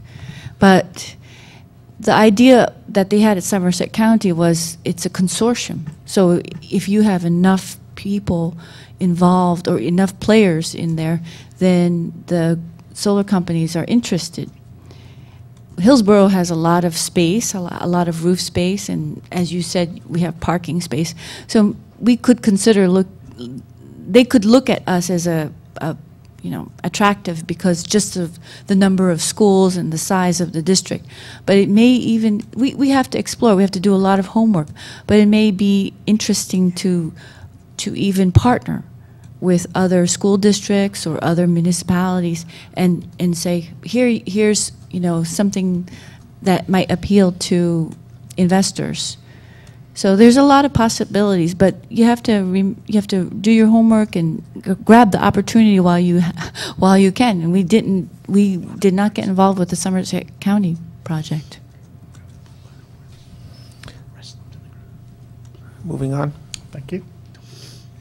In the area of governance, I'm not going to go through this, but as you're aware, we have a new committee structure that we are piloting for the next 6 months or so. And we're just starting that process of setting up meetings. I emailed the board and a schedule. I hope that you all had a chance to, if you haven't, to take a look at it, please do so. And I'll be meeting with the chairs of each of the 3 committees, hopefully on Friday, and we'll discuss some logistics. I'm also trying to get committees together before the August 15th meeting. So I'll be sending out some information after I have a chance to touch base with each of the committee chairs to get some dates on the calendar for the next couple of weeks. In the area of human resources, the first is to revise the teacher evaluation document to reflect current best practices in teacher evaluation and comply with anticipated changes from the Department of Education. Next is to revise the principal evaluation document to reflect current best practices in school leader evaluations and comply with anticipated changes from the DOE. Institute a support staff professional development program so that secretaries and clerical assistants can develop and hone their skills. And initiate a teacher leadership institute for the purpose of developing the future leaders of our school. Comments, questions?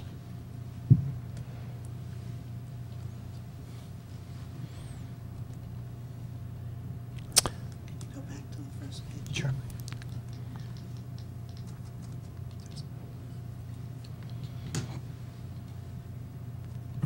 I'll offer something to get it started. I think this is very much needed. I think it's going to be a little bit of a give and take between what the state's going to tell us to do and what we want to do.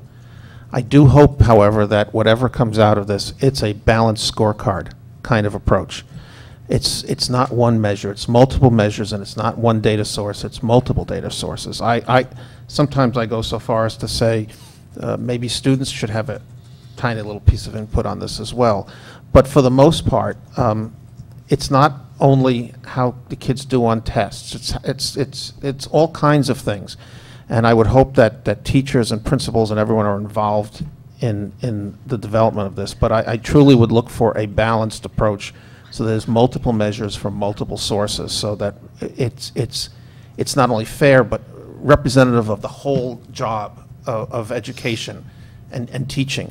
And not, as you said before, and others have commented, the last thing we want is a rush to teach to the test because that's how pay and merit is judged. I think that would be pretty much of a disaster.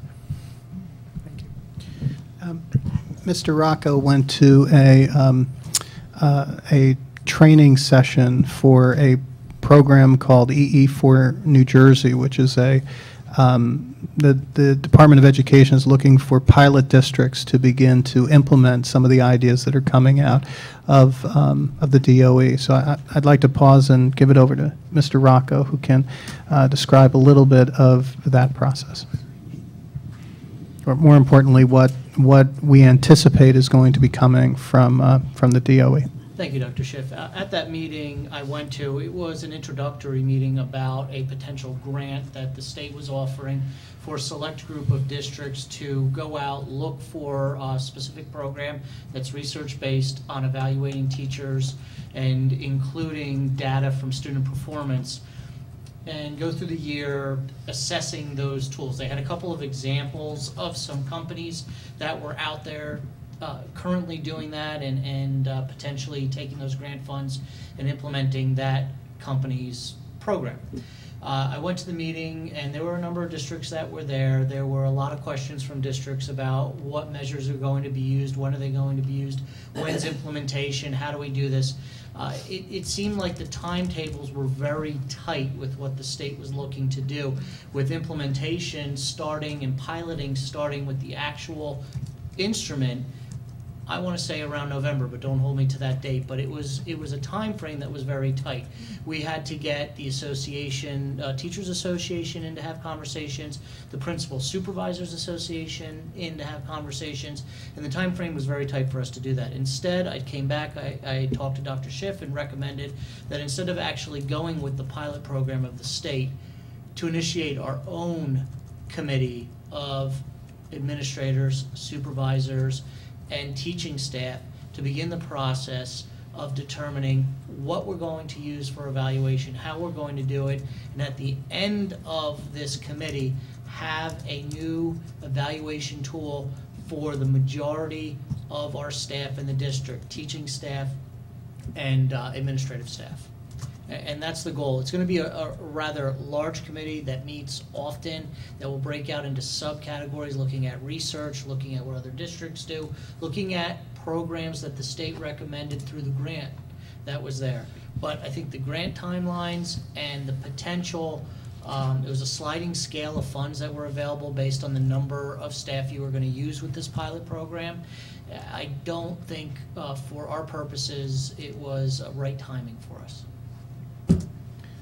But I think it gives us unique insight into where the state is going. So any recommendations that come from administration will not be inconsistent with what will be imposed from the state of New Jersey. Other comments? Mrs. Haas. I would like to know from either one of you, how far is our evaluation document currently from what would be, you know, I never thought we had an unacceptable evaluation document. I would not jump to change it if you've been historically satisfied with it, just because we think, you know, there's a pilot program going on. I mean, the pilot program might discover that all of these suggestions are hogwash. So why would we jump to implement something without knowing the results of a pilot program that's supposed to tell us whether it's worth doing? If you got that. I did. I'm going to turn it over to Mr. Rocco in just a moment, but I believe that the state is going to implement a process for the fall of 12-13 school year, where half of the teacher evaluation will be based upon student achievement data, and half will be based upon observation and evaluation by a certificated supervisor. They have recommended a few very specific methodologies for the evaluation of teachers, and they have, I think, relatively narrowly defined the student achievement data section for those areas that are tested areas on state assessments. But they have allowed some flexibility for it. So I think my motivation, and I know it's Scott's motivation too, is to try to do it very well so that we don't hop into something that we're required to implement without the professional staff in district having a high degree of comfort with that. Mr. Rocco? We have had the evaluation instrument for teachers since prior to my employment in the district. Okay. I started in September of 1994. Now, that doesn't mean that it's a major flaw because it's been here for that long. What it means is we need to look at it, evaluate its effectiveness, also look at where the state is going with their evaluations, and if one of the indications is that they're looking at test data and they're going to require that, how do we then implement that into an evaluation system? Also, the evaluation form tool that we use for our teachers is the same form we use for the school psychologists. It's the same one we use for the art teachers. It's the same ones we use for the gym teachers. There really needs to be a separation of document based on the roles, responsibilities, and job descriptions of the staff within the district. Now, we're going to take this cautiously, carefully, make sure that what we're putting together is research-based, appropriate, and bottom line, helps the teachers to improve their instruction and makes the classroom more efficient and improves student learning in the end. And those are the important keys to this evaluation process. So we're going to ask all the stakeholders who are going to be evaluated and part of this process and using the tool to be part of the conversation, part of the committee, part of the development, so that we can all go through the process and make sure that at the end of the day we have a document that we're all satisfied with and will help us to evaluate effective classroom practices and improve student learning. Well, can I just come back then? So we've had the same document for almost 20 years. And presumably, let's say we have a teacher in the district who's worked here for 20 years and has always gotten good evaluations. And because that person is such a good teacher, we now put them in charge of difficult students. And all of a sudden the evaluation goes down the drain because 50% of the evaluation is based on their student score, when the reason we put that teacher with difficult students was because they were so good. So now what happens to their evaluation? I mean, I just don't like any evaluation system that doesn't allow for explanations like that. And that, you know, is hard and fast, 50% from this and 50% from that. And I don't see where that generates a more fair result than the way evaluations have always been done, which is by human beings and not test scores. So, Please. I share your concern. Fight over it. I share your concern, and actually, Dr. Schiff and I have had a number of conversations on this exact topic, and I believe it comes back to something he said tonight, which is that we're not going to use one measure. We can't use one measure. We can't say that one assessment done at one point over a 3 or 4 or 5 day period is a great indication of student success. There are a number of other assessments that we do throughout the year to show student growth, and what we have to look at and decide what's important is a student's growth during a year, which is from September to June, and show that a student progresses during the year. What's the expectation during that time frame of a child's growth? And if we look at that as compared to a specific point score on a specific test on a specific day, I think we'll get a better indicator of growth. That means that a child who is performing below level in a standardized New Jersey Ask 3, for example, may still be below level when they take that test, but all our other indicators show that that child made a year's worth of growth in a year's time, and that child is progressing as they go along throughout the year. So we need to look at this very carefully. Your concern is my concern, is Dr. Schiff's, and I don't want to speak for him, but these are the conversations we've had about properly addressing student achievement and making sure teachers that are working with students that are struggling receive appropriate assessment based on that, based on their progress throughout the year. Okay. Mr. Kintz. Sure. I'm glad to see you aware of where things are heading and taking the leadership to get ahead of it, be proactive instead of not doing anything and then reacting when things do change. Thank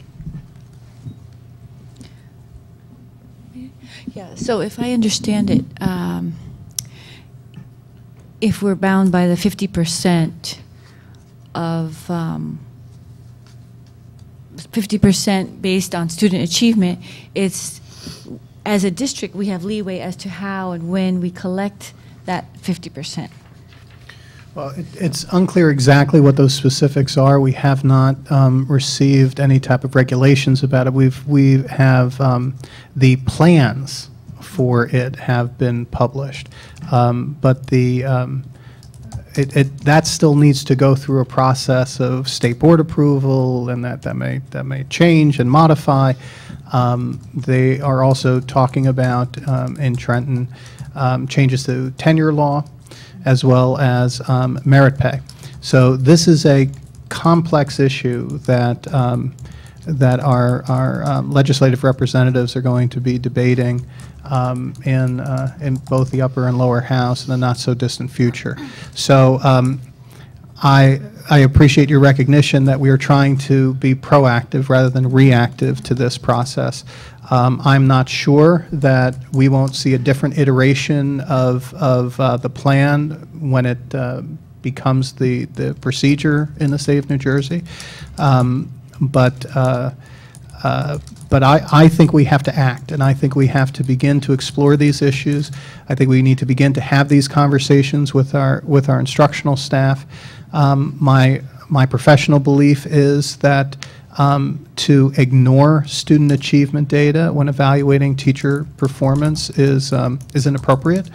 How we use student achievement data to evaluate teacher performance is critical, because we could be making the same mistakes that I alluded to when we were talking about kids with NCLB, that we could be rewarding failures and punishing successes unless we're doing this very well. And there are some models that are out there. Some states are actually using value-added teacher evaluation models where they look at student growth data and other things and have some interesting results. But it's relatively new. It's a burgeoning field of research, so we're going to be doing a lot of reading and watching as this becomes implemented. Actually, when you mentioned models, it made me remember, I think it was Equate, the Equate task force. So as a district, are we monitoring what they're recommending too, or? Yeah, we have. This is a model that was developed by a very eclectic group of educators and professionals in this field.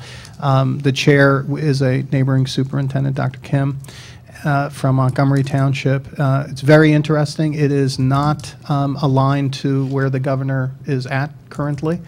But there's a lot of good research and ideas in there. So we will try to leave no stone unturned as we begin this process. Yeah. Just one last thing. In the same sense that just because a policy, what is the name of the policy company? Strauss-Esme, that they recommended that we strike perfectly good language in the policy for the duties of a supervisor. I think as a school district, we can work within the parameters that the state provides, but if we do a better job, then that's something that we should consider, make an improvement upon, or expansion upon what they recommend that is optimal for the school district.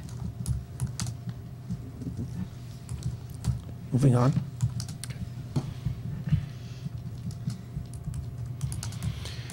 Well, this leads us now to next steps. We actually covered, and I do want to express my appreciation to the board for a very good discussion on all of the different areas that we have.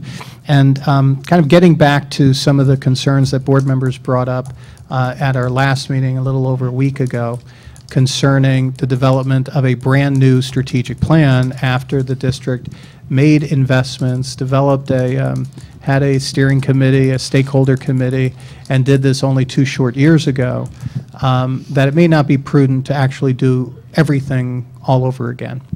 And what I'm thinking about, and I'd like to share with you as an alternate idea to developing a new strategic plan, is to take the Building on Excellence report, take our current strategic plan, and attempt to align, and attempt to make the, attempt to what I'm calling crosswalking, or kind of putting the two together in a way that's meaningful, maintains the integrity of the process that the board went through 2 years ago with the community, and present each individual area to each of the 3 committees for your consideration.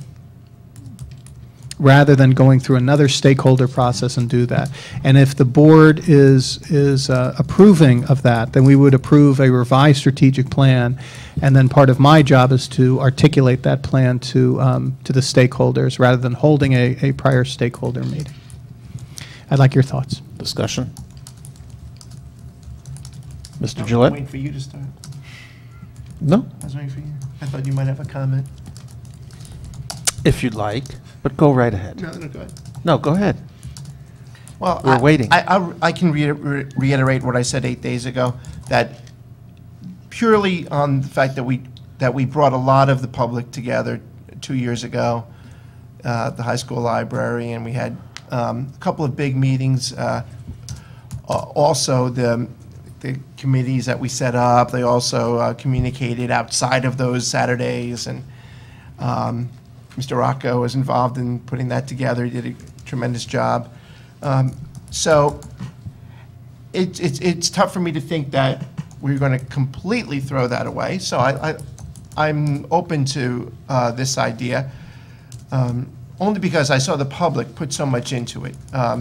We had some, great members of the public, and they put a lot of time into it, and we had a lot of people on that, and so I think this might be amenable. I like to hear what other board members have to say. Thank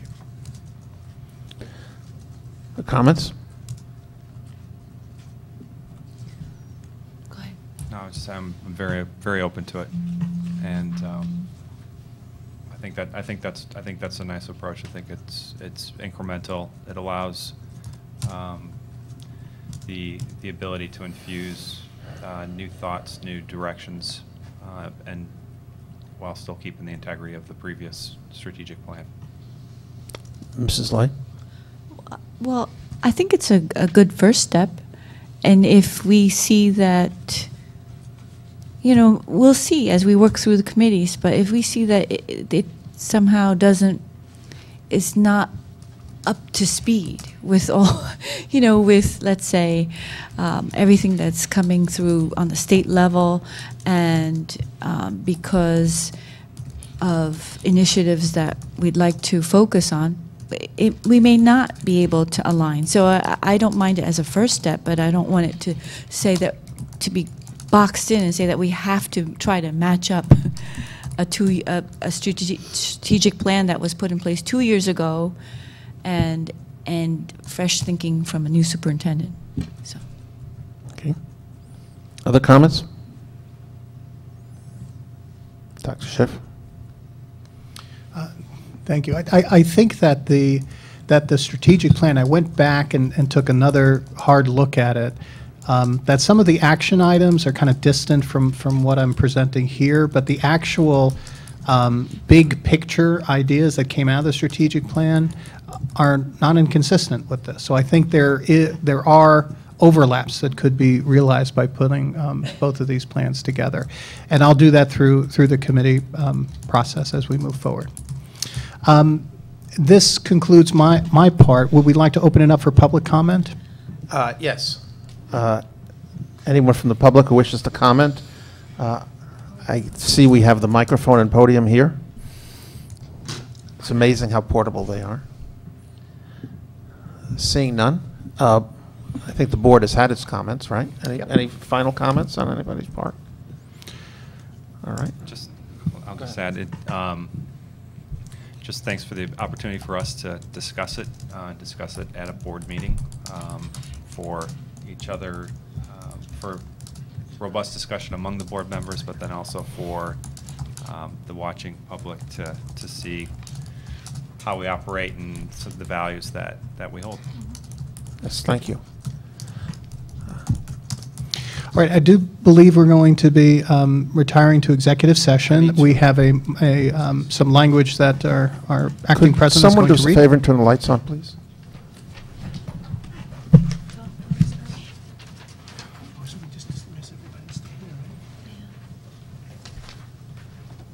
I think I need to ask for new business. I'm sorry? Is there any new business from the public? Seeing none, is there any new business from the board? Mrs. Haley? Thank you. I had emailed the board and Dr. Schiff with regard to potentially thinking about outsourcing our graduation. Anybody that was there this year knows how unbearably uncomfortable and hot it was. And on top of the fact that it's also a big disappointment to our parents, to our family members who travel and suddenly can no longer attend graduation because we're restricted. Obviously, if we had air conditioning, we wouldn't be having this discussion, but I feel like that's a long time away. So I'd be curious to see, I spoke to members of the public. I was very surprised that I didn't find resistance to that idea. And maybe it's because it's fresh in everyone's mind, and people were just frustrated in general. And this is in no means a reflection on the job that Mrs. Bingert and her staff did. It was a quick turnaround from moving outside to inside, and I know they do the best they can, but potentially looking at a site like RVCC, where we could accommodate everybody comfortably, other facilities, I would be curious to see what the costs associated with it would be. Sure. Yeah, absolutely. I had a conversation immediately after and actually during the graduation ceremony with Ms. Bingert about that very issue. A couple of things that we may wish to consider. If we wish to do it off-site, that means that rain or shine, it would be off-site. We would need to find, if the concern is that we don't wish to turn away grandparents, siblings, because we have X amount, we would need someplace large enough. RVCC would not be large enough, but other places would be large enough. Maybe Rutgers. Rutgers, exactly. That's probably the closest place that would have a facility possibly large enough that we wouldn't have to restrict any type of number of people attending. The other option is to keep it and then have there are firms that will come in and air condition large facilities temporarily for a day or two. But there's a cost associated with that too. When we discuss the idea, I think there would be members of our community who would be fine with that. I think there would be members of our community that would be disappointed that they would not be graduating on site. So, these would be things that we'd have to weigh back and forth. But we had approximately 6 people that needed to be treated during that they were actually had some heat exhaustion or other heat-related ailments that they needed treatment for. So it was very, very hot and unhealthy. So we need to look at some other alternatives. Thank you. If I could ask a quick question on this, one of the problems, not the heat problem, but the turning away of parents' problems, I was surprised that we didn't have the capability of piping the ceremony into the auditorium for those folks. That was surprising to me. It didn't seem to me to be a big deal, but perhaps it was. I don't know. Perhaps the administration can look into that. It doesn't solve the major issue that Mrs. Haley brought up, but it does address the overflow, because we could have accommodated them in the gym or in the commons or something like that. Mm-hmm. Not the gym, the auditorium. Any other new business from the board? Mr. Kinst. Just that we need to work on our district goals for 2011, 2012. Okay. We just did. What's that? I thought we just did. No, I mean actually specify for. Mrs. Haas? Yes.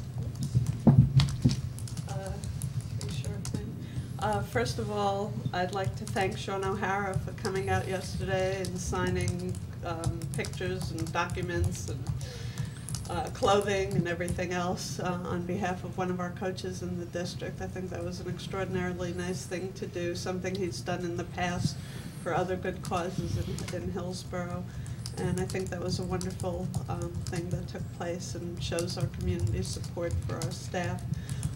I'd also like to highlight an article that was in this afternoon's Hillsborough Patch about our own Matt Mingle, who was selected to be a emerging leader for a leading national educational nonprofit organization, ASCD.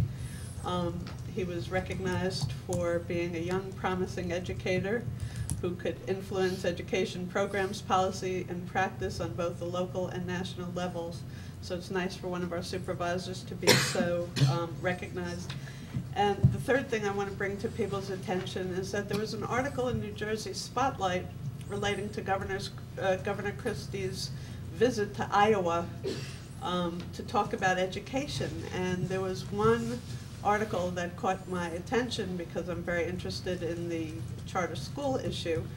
And it said that Christie promoted the idea of charter schools, but added they may not be the answer in all school districts, a clear response to the suburban backlash that has been felt in New Jersey. His actual quote was, as reported, "They are not needed in every district in New Jersey and wouldn't add much to the education offered there." And as I continue to talk to individuals, random individuals about charter schools, I find that what most of the people in Hillsborough are saying to me is that they wouldn't have interest in charter schools because they feel we have a very comprehensive education system here, and they didn't quite know what these proposed schools would offer that would generate an activity to join them. And I think that our best defense against charter schools in Hillsborough is to continue to offer a good program, and I'm glad to see that that's being recognized. So just wanted to pass that along. Thank you. Any other new business? Seeing none, I need to read we need a motion first, right? Do I need a motion first to go into executive session? Read the resolution. All right. We're going to be going into an executive session for a short period of time. Whereas the Open Public Meetings Act, Chapter 231 of the laws of 1975 provides that a public body may exclude the public from that portion of a meeting of which the public body discusses certain matters for which confidentiality is required as permitted in Section 7B of the Act. Resolved by the Board of Education of the Township of Hillsborough in the County of Somerset in the State of New Jersey as follows. The following matters will be discussed. Personnel. The matters discussed in the executive session shall be disclosed to the public when the need for confidentiality no longer exists. I need a motion to move into executive session. So moved. Second. All right. All in favor? Aye. Opposed? Abstain? All right. We are now in executive session, and I believe We're gonna stay Here. here. We anticipate that this will take approximately 15 to 20 minutes. Action will be taken when we come on. Okay? I'm sorry. Should I have said that? It's okay. Thank you. All Are right. we off? And we're back in public session. I'll turn the meeting over to Dr. Schiff. Thank you. Quick point of order. In the Sure. past times, I think we've actually voted to close and then take roll call. Do we have to do that? Is that the process? We could. Is there any concern from the audience about closing, reopening in order to establish a new meeting? Okay. I think we're fine we're to okay. move forward with That disclosure, public good. session. Back in public. I'm recommending that the Board of Education approve, under the personnel agenda, on the addendum, a motion to approve the resolution to reinstate the position of K through 12 Supervisor of Fine and Performing Arts and appoint Olga Zaretsky to that position. Need a motion? So moved. A second, please. I'll second. Discussion. Go right to a vote. Roll call. Mr. Gillette, Yes. Mrs. Haas, No. Mrs. Haley, Yes. Mr. Kinst, Yes. Mrs. Lay, Yes. and Mr. Rosenberg. Yes. Motion to adjourn. I need a motion to adjourn. So moved. Second. All in favor? Aye. Aye. Opposed? Thank you and good night.